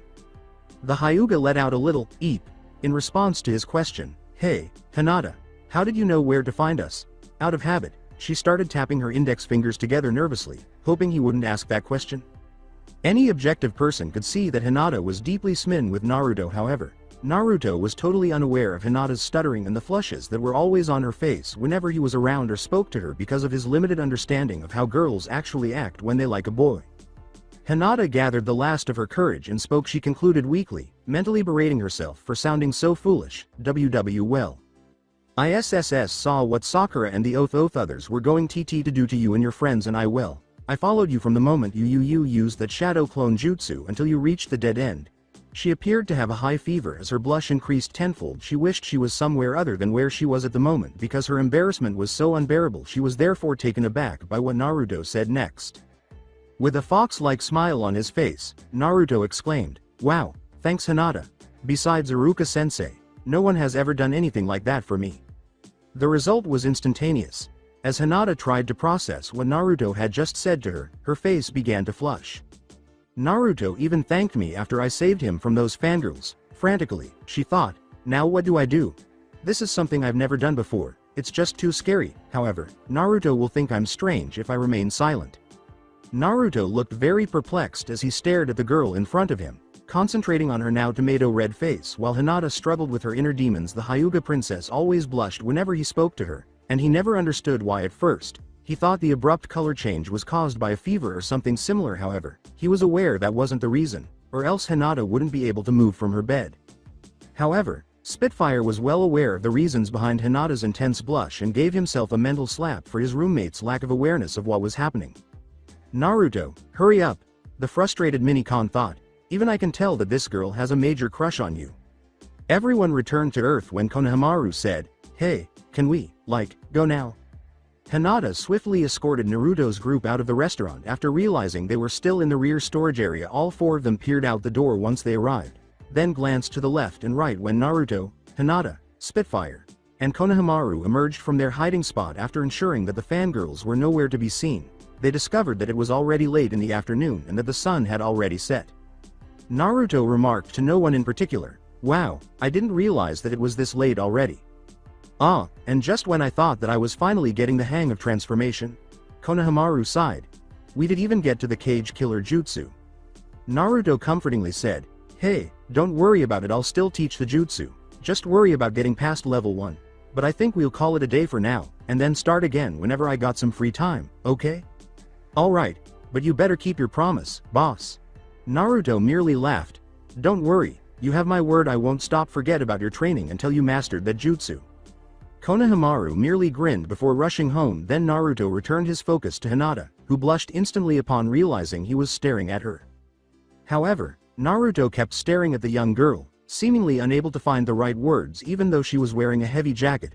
The light from the setting sun seemed to highlight every curve of her body. Her hair gleamed a stunning shade of obsidian, and her eyes seemed to glow like two flawless lavender-colored orbs, giving her an angelic appearance. He noticed, "Wow, she is so beautiful. Gahh. What on earth was the source of that?" "Oh no, Naruto, get over it." Before he returned his focus to reality, he thought, "She's one of your few friends. Don't do anything that will make her think that you're some kind of sick pervert and scare her away." However, he struggled to find the right words to express his feelings for some reason. "So, thanks again for the assist back there, and I guess we'll be heading off to see you later, Hinata." Awkwardly he replied. Although Hinata had observed the abrupt shift in his voice, she chose not to focus on it until she returned home because she was beginning to feel as though she would faint any moment. Rather, she nodded her head slightly and turned to head toward the Hyuga compound. Spitfire made the decision to act as Naruto watched her go. He swiftly reached for Naruto's jacket collar and yanked it so Naruto was facing him. "Dolt, what do you think you're doing just standing there, gawking like an idiot? Ask her out," Spitfire murmured. Naruto only managed to yell, "WHAMMPPH," before Spitfire swiftly covered his mouth to avoid drawing undue attention. Calm down, calm down. It doesn't have to be one of those romantic dates that you dream of having with Sakura. It can just be a little get-together between two really close friends. Besides, you want to properly thank Hinata for saving us from those fangirls, don't you? Well, this is your chance. Take her to movie. Buy her lunch. Anything to show her that you really appreciate what she did for you," Spitfire pleaded. Naruto, who was staring down at his feet when he said it, responded quietly, "But what if she says no?" That kind of response revealed a few qualities that Spitfire had hardly noticed in the brief time he had known the boy. Vulnerability and uncertainty. 13 years of unjustified hatred and other cruelties undoubtedly contributed to both of these. Spitfire smiled softly at his friend and put a reassuring hand on his shoulder after mentally scolding the civilian for his foolish actions once more. This made Naruto turn back to the robot. That is a possibility, but then again, what if she says, yes, you'll never know unless you take a risk, he said with encouragement. Then he began pushing Naruto rapidly in Hinata's direction. Now hurry up and ask her before she goes home, and if you decide to buy her lunch, make sure that you let her decide which restaurant to go to. Naruto said, okay, I'll do it, just calm down already. He started to run more quickly to stop the mini-con from pushing him. Spitfire couldn't help but feel proud of himself as he saw Naruto start pursuing Hinata. That was much simpler than I had anticipated, Spitfire reflected, and I persuaded him to do this without even threatening his ramen. Hinata is now the only thing to be concerned about. I'm hoping she won't reject him. Hopefully, Naruto will eventually find a loving and caring girlfriend in Hinata and forget about that violent, pink-haired monster once he has had a chance to get to know this woman. Naruto was fortunate that he didn't have to run far to catch up to the Hyuga princess in this manner. If she saw him pursuing her, he wouldn't startle her or make her faint. Naruto's shout, "Hey, Hinata, Hinata," was a bit louder than he had intended, judging by Hinata's startled jump. However, it was able to temporarily stop her. However, Hinata was utterly terrified because she had no idea what Naruto wanted and he had just called her out. Was she really upset with Naruto for stepping in? Was that one act of generosity perceived as a slight to his character and skills? Was he truly willing to endure Sakura's physical abuse? That girl was aware that Naruto still liked her despite the fact that she frequently used violence against him, with her blush still adorning her face. Hinata slowly turned to face Naruto. Quietly, why yes, Naruto," she said when she was facing Naruto. She inadvertently had her back to the sun, which caused the sun's rays to appear to be emanating from her rather than the enormous ball of fire in the sky. Naruto simply stood there, staring at the young beauty in front of him. However, this time, she had a goddess-like appearance rather than an angelic one. Naruto spoke up, fighting the blush that was trying to show, remembering why he had called Hinata in the first place. "I was thinking maybe if, when you aren't too busy with your team, that I could take you out for lunch or something, you know. As friends it would be my treat, you know, as a way of saying, thank you, for helping me out today," he said awkwardly. He had no idea what was on her mind as he waited for a response. "I was just asked out by Naruto. He asked me out, Kami, my dear, after years of dreaming about it, this moment is finally coming true. It's still a date even though it's still, as friends." Hinata had a wild thought as she did her best not to pass out in front of her blonde crush. Sadly, Naruto was unaware of Hinata's thoughts. All he saw was her shoulders shaking and her head tilting forward, blocking his view of her eyes. Naruto was unsure of how to interpret Hinata's actions. It wasn't like he was proposing to her. He just asked if he could take her out to lunch. However, just before she slammed him into the ground, Naruto recalled all the occasions he had asked Sakura out, which had made her react in the same manner as Hinata was now. In an attempt to defuse the situation before it turned violent, Naruto said hastily, "I mean, if you don't want to, then I can understand. I know that you would probably prefer to." "No," Hinata cried, her head snapping back up to face him as she prayed Naruto wouldn't back out of his offer. A moment later, however, her voice reverted to a whisper. "I would love TTT to go out with you, as friends." Naruto simply grinned, but this time it wasn't the mask smile he usually wore. It was a real one. "Great, so I'll see you tomorrow at the academy, and we can set up a date that will work for the both of us." Wait, tomorrow, at the academy? Following his statement, "Yeah, I've got surprise for you and our whole class tomorrow, so I'll see you then. Bye, Hinata." Naruto hurried back to Spitfire's position as Hinata watched the retreating figures of Spitfire and Naruto get smaller and smaller until she was unable to tell them apart. She simply stood where she was. She couldn't help but smile for the first time in a long time as she left for the Hyuga compound once more. Before Spitfire decided to speak up, the Mini-Con and the Jinchuriki continued to walk in silence. Spitfire inquired, "So, what was Hinata's answer?" Naruto, who was still shocked that a girl like Hinata would genuinely want to date someone like him, answered, "If you must know, she said yes."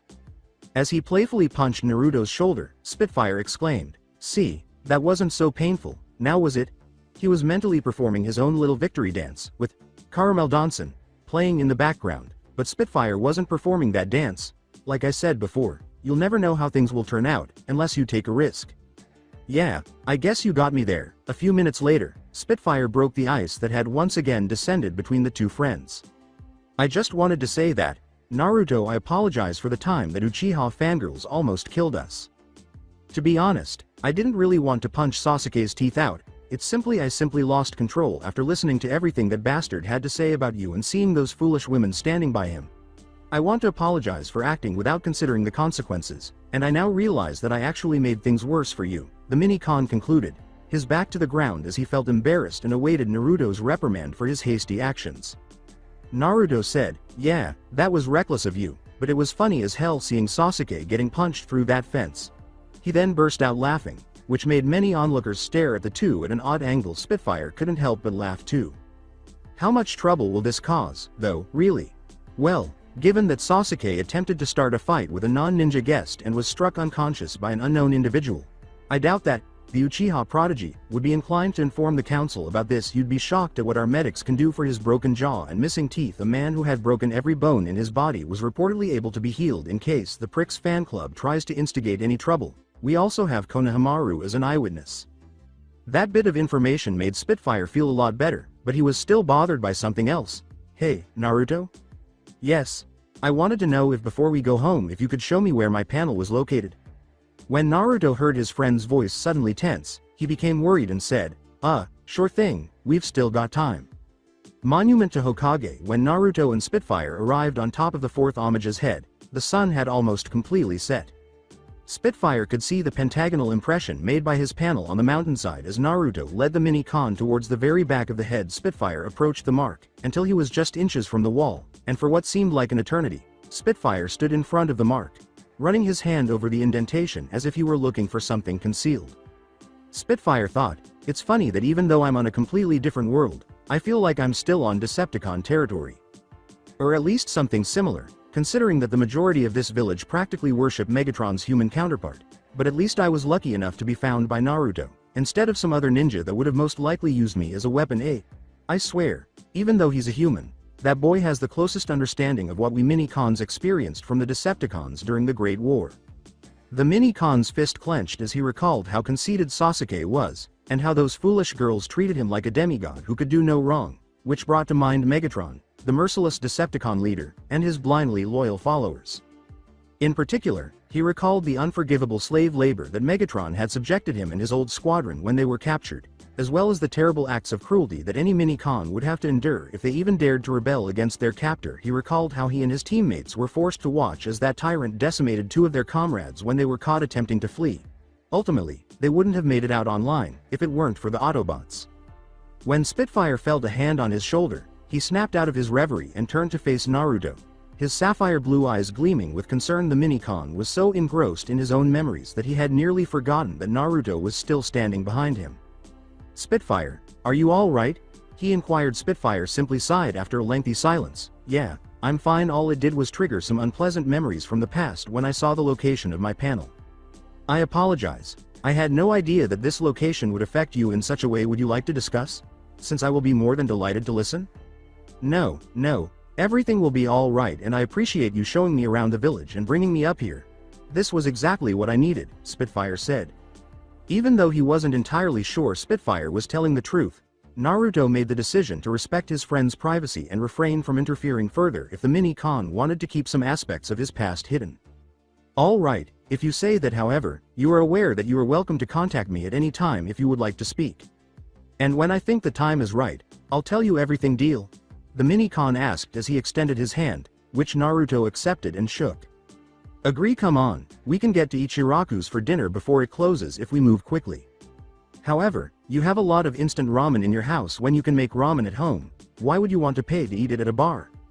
"Hey, homemade ramen pales in comparison to the instant variety," the boy replied. "And besides, I need something to get my mind off of meeting up at the Ninja Academy, where all of Sasuke's fangirls, and the prick himself, will be there."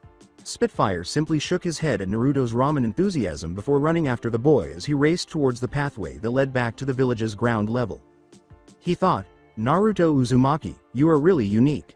Kaon, Cybertron, Colcooler. The military base in Colcooler, the capital of Decepticon, was filled with high-pitched alarms, which could only indicate that inmates were trying to break out. "Go on. Those Decepticon lackeys won't be distracted for long," Spitfire yelled as he guided his group down yet another hallway. As he and his three fellow escapees continued on, Spitfire thought angrily, "This whole mission has been a complete nightmare. Our so-called reliable Source: Ocean Glide, turned out to be working for the Decepticons the entire time, and when we got to the rendezvous point, those blasted cons captured us and forced us to mine energon for them to guzzle down. Are you certain that dividing the team up this way was a good idea, Spitfire? What happens if we encounter the guards? Our team wouldn't last a second against a single guard as it stands right now, a pink and white female mini-con yelled. We would have had a better chance of surviving if we had remained together. And run the risk of us all being taken prisoner once more, Combusta. You've witnessed what those beasts do to inmates who attempt to break free. And besides, if Megatron were to capture just our group, at least there would still be a chance that the others could escape and get help, Spitfire said as the group turned right again down a corridor. I know, Buddha, Combusta, don't be concerned, Spitfire assured him. The emergency team and the super stunt team are more than capable of taking care of themselves. Hey, Mr. All High and Mighty, I don't believe you have any right to make decisions here, or have you forgotten that we all got into this mess in the first place because of your leadership? Screamed another female mini-con, whose optics were blue instead of burgundy, but who shared Combusta's color scheme. Combusta simply let out a sigh, knowing that her teammates' short fuse would eventually come out. Falcia. Combusta. No, everything has gotten worse since he took over this mission. He led us straight into a Decepticon trap by following that traitor. Instead of fighting for our freedom, he forced us to submit to those bulks and become nothing more than mining drones. And because he was too afraid to take charge like a true leader, he was able to destroy the other two members of his original mini-con team. As soon as she finished her tirade, a strong force slammed into her chest, sending her flying back from the sudden force and crashing into one of the walls of the corridor. Before she could recover, however, something grabbed her by the neck and pinned her back against the wall. When Falcia's vision returned to normal, she realized that it was Combusta, but not the Combusta she was accustomed to seeing. Instead, she was a very irate mini-con who appeared ready to tear the spark chamber out of a wrecker with her unprotected hands. Falcia, that is enough of you. Now is not the moment to be cynical. You claim that Spitfire's trust in Ocean Glide is to blame. Have you forgotten, though, that until it was too late, we all believed he was on our side? You claim that rather than giving up, we ought to have fought. Let me ask you this. Did you really think that a whole battalion of fully armed Decepticons could defeat 12 mini-cons? Additionally, you are well aware that Spitfire was the best espionage specialist among the group, so don't even consider blaming him for Sunswipe and Sidestreaker's deaths. I won't allow your temper or your problems with Spitfire to ruin our plans. Right now, what matters is that we all get out of this prison and get the frag out of Kaon as quickly as possible. Do I express myself clearly, soldier? Combusta roared.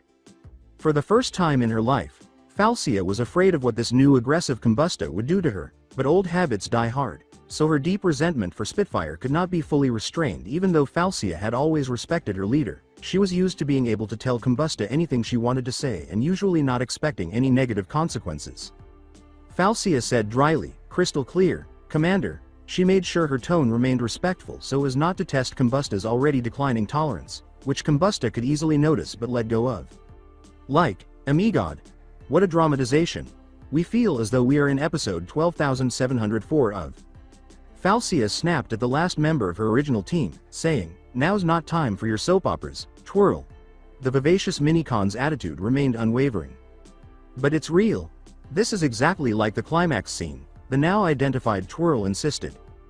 Falcia's optics glowed angrily when the vivacious female mini-con pointed to her, but Twirl ignored her once more. And look, there's the main villain's gullible gang of henchmen. Combusta is the lead femme character who secretly harbors feelings for the main male character. You're the aggressive femme who refuses to admit that she has feelings for the main male character's backstabbing friend. She concluded by indicating the squad of armed security officers rushing in their direction.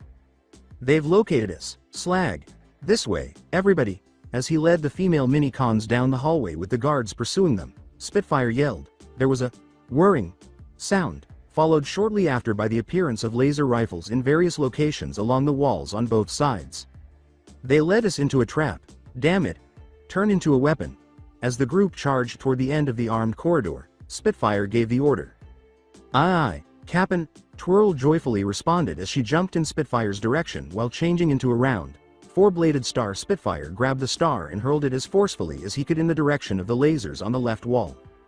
WOWWWHHHHHHHHE! Twirl cried out as she whirled like a saw blade, destroying all of the laser turrets on the left wall before turning around and destroying the lasers on the right wall as well.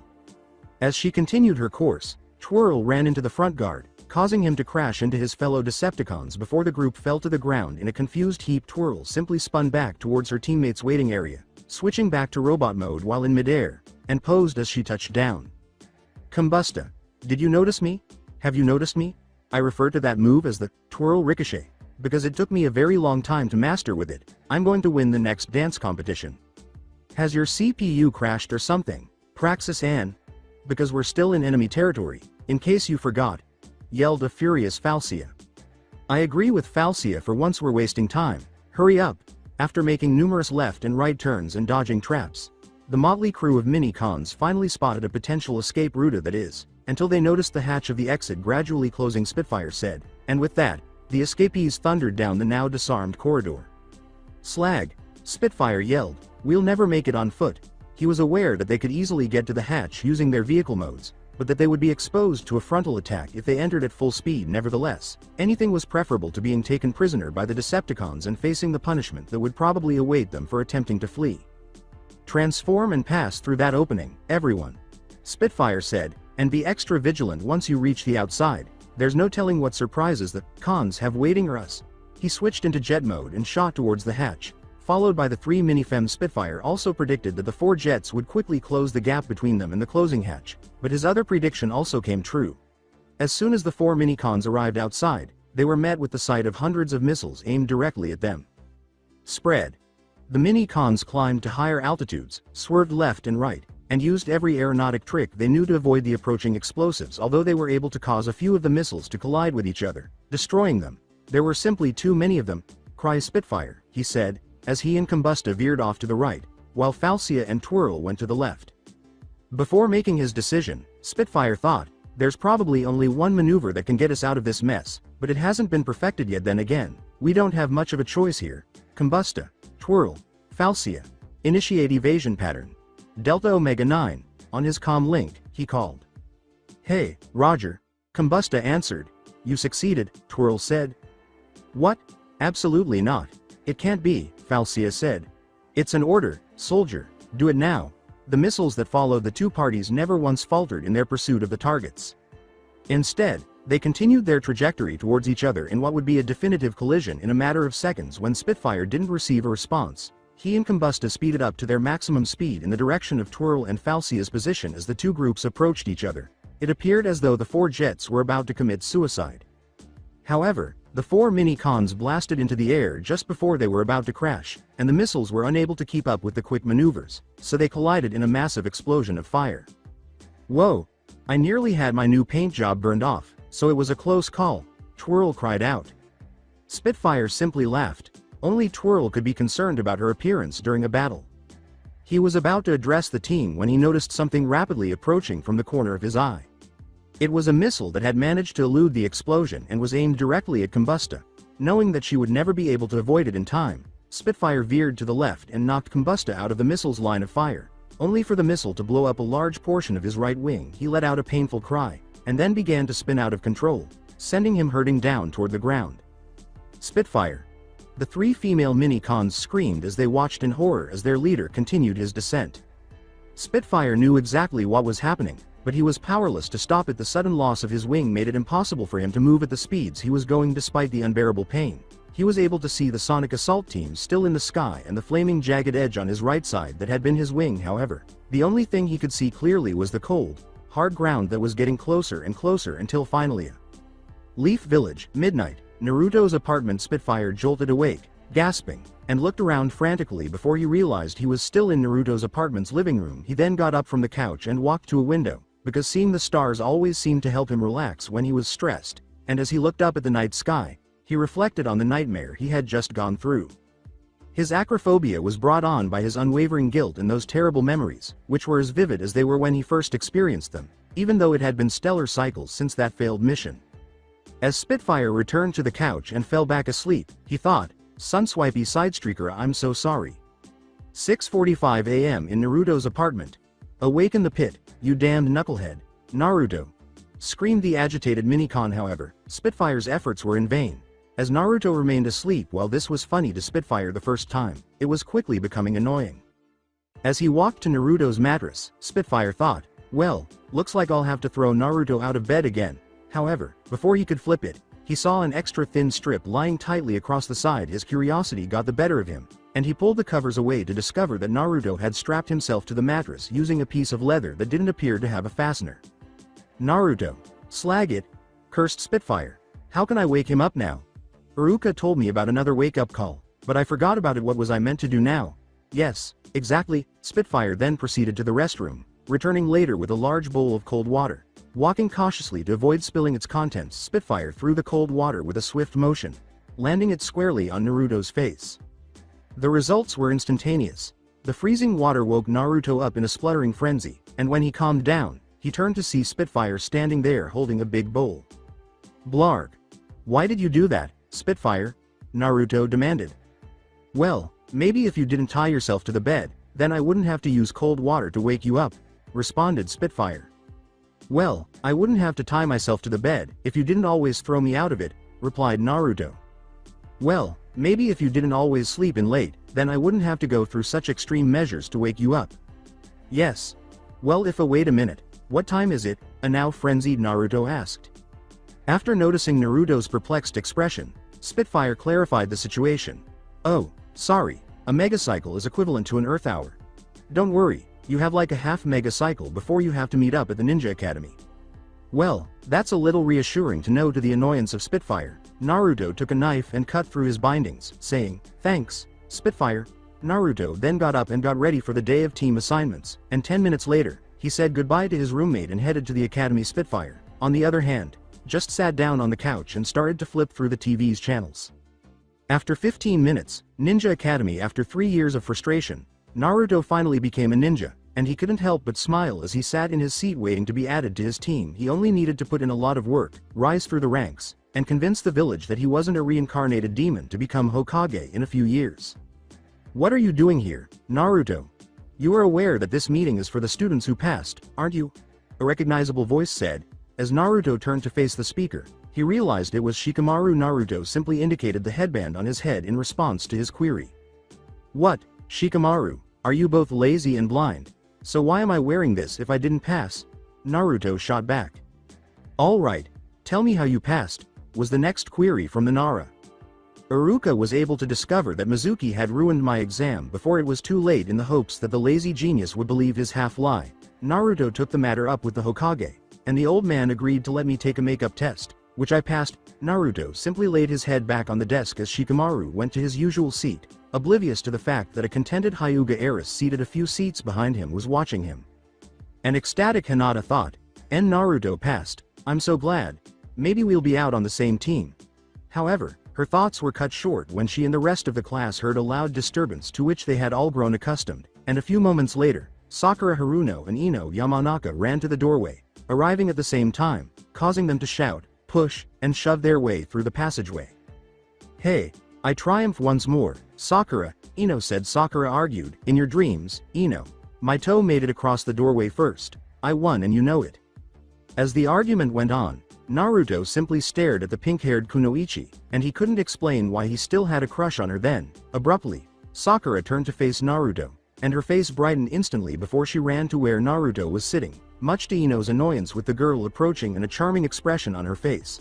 Naruto believed his crush was finally going to give him a chance. Naruto said, "Hey there, Sakura, how are you this Fia? Go." Sakura yelled as she violently pushed Naruto from his seat, sending the poor boy crashing to the ground. Sakura then turned to face Sasuke Uchiha, who was sitting next to the blonde and had his chin resting on his intertwined fingers. Sakura softly said, hello, Sasuke." Her face flushed instantly, and Sasuke simply looked at her without responding vocally, which was enough to make Sakura's blush 10 times worse. "Would it be possible for me to sit with you today?" At that point, Ino made the decision to introduce herself to the pinkette. "Forehead, don't move so quickly. I will be the one sitting next to Sasuke, if anyone will be," Ino said. "Ino pig, I arrived here first," Sakura snarled. "Nope. You two sit next to Sasuke all the time. Give someone else, like me, a chance," a brown-haired girl said. "I'm sitting next to Sasuke, as though I arrived here before any of you," screamed a redhead. Soon, almost all of the girls gathered where Sasuke was, arguing over who would get to sit next to the lone, broody Uchiha. Sasuke ignored them, considering them nothing more than annoyances. Naruto, on the other hand, was furious at the recent development. Although this kind of thing usually happened at the start of class, it always annoyed him that the Uchiha prick had so many girls vying for his attention, but he consistently ignored them and pretended that this was just a fact of life. Sakura's presence among the many girls that flocked around Sasuke only seemed to fuel his rage. As Naruto thought, "Gura, I don't get it, what do all of these girls see in this jerk? He does nothing but act coldly to them, yet they all fight for him every single frickin' day. What in the world do they see in him?" In an attempt to gain a better understanding of the situation, Naruto immediately appeared on the desk in front of Sasuke, crouching down so that he was at eye level with the Uchiha and glaring at the Rookie of the Year. Seeing this, Sasuke returned the glare, recalling yesterday's humiliating loss. "Move." As they glared at one another, proverbial lightning blazing between their eyes, Naruto and Sasuke both growled. "Naruto, stop bothering Sasuke." Assuming that the blonde with the whiskers was attempting to start a new argument with Sasuke, Sakura yelled, and Ino and the other fangirls joined her in yelling at Naruto to leave their beloved idol alone. Before turning back to glare at the Uchiha, Naruto said, "Sakura," with a disappointed tone, "Man, what do these girls see in this bastard? It's always, 'Sasuke, will you go out with me?' Or, 'You're awesome, Sasuke.'" Things became hairy at that point. "Blow, it makes me sick," thought Naruto angrily. The blonde lost his balance and fell forward toward Sasuke after a student in the row in front of the glaring pair accidentally bumped into his foot with his elbow. Since they were both at eye level, Naruto knew that there was a good chance that the impending collision would put them in somewhat suggestive positions, and in the worst-case scenario, they would kiss. As Naruto got closer and closer to Sasuke, he sprang into action, performing a series of hand seals before vanishing in a cloud of smoke. When the smoke cleared, the people who had been watching the entire scene, from Sakura and the fangirls to the boy who had unintentionally knocked Naruto Avera, realized that Naruto was no longer there. Instead of the boisterous blonde boy, he was now kissing Sasuke, and his name was Ino. "You are a pig." Sakura screamed. It would be an understatement to say that Ino Yamanaka was shocked by the turn of events. She was completely confused. One minute she was watching Naruto almost fall on top of Sasuke, and the next she felt like she was being pulled somewhere, and her lips were hitting Sasuke's. However, the shock was short-lived, as she threw her arms around the Uchiha's head, allowing her to deepen the kiss. She never thought she would be in this position with Sasuke so early in the game, and she was going to take full advantage of the opportunity. Sasuke wasn't as excited as Ino, as his arms started flailing wildly in an effort to pry the Yamanaka girl off of him. "Ino, you are a slut. Get off of Sasuke the hell." A very angry Sakura screamed as she grabbed her rival's waist and made an unsuccessful attempt to pull her away from Sasuke. The other girls quickly followed suit, grabbing Ino's shoulders, hair, and other body parts while yelling derogatory names like bitch, skank, and whore, in an attempt to get her to release her grip. This only made Ino tighten her grip on Sasuke while simultaneously trying to shove her tongue down the lone Uchiha's throat. While all of this drama was unfolding, Naruto was slinking across an aisle higher up in the classroom, trying to avoid being seen by the irate girls who were now concentrating on Ino.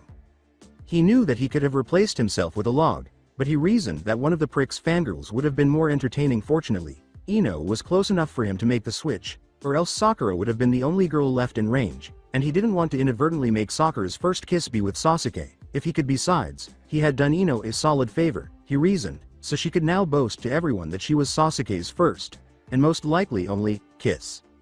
"Naruto," a familiar voice said. Looking up to see who had just spoken, Naruto saw that it was none other than Hinata. Hyuga. Seeing a familiar face immediately lifted Naruto's spirits. He said softly, "Hello, Hinata." Then he noticed a vacant seat next to the bashful Hyuga. "Hey, could I please sit next to you, at least until team placements are over?" he asked. The idea of Hinata's crush, Naruto, actually sitting next to her made her blush hysterically at this request. Her blush never left her face as she pressed her index fingers together and said, "Oh, of course you can, Naruto." Still perplexed by her blush, Naruto happily took the seat next to Hinata. "Hinata, thank you." Unaware that Hinata's blush had doubled after that last statement, Naruto whispered, "You have no idea how much this means to me." All he needed to do now was wait for Iruka-sensei to arrive with the new team placements and perhaps have lunch with Hinata, and then everything would be alright. "Nice moves back there, Naruto." One Kiba Inuzuka, with a smirk on his face, yelled. Before he felt thousands of killer intents focused on him from his left, Naruto thought, "Damn it, That goddamn son of a bitch. He slowly turned to face the source. Sakura and the other Uchiha fangirls, who appeared to be about to kill him to the side. Naruto could see a battered but incredibly happy Ino, sitting in a row further down, with swirls in her eyes and a silly smile on her face. Hey, hello everybody, heh. The entire scene back there was an accident, as you are all aware, Naruto said uneasily. So that's it for today. I hope you guys enjoyed it. Don't forget to like, share and subscribe to the channel for more awesome stories like this. Thank you. See you all in my next video.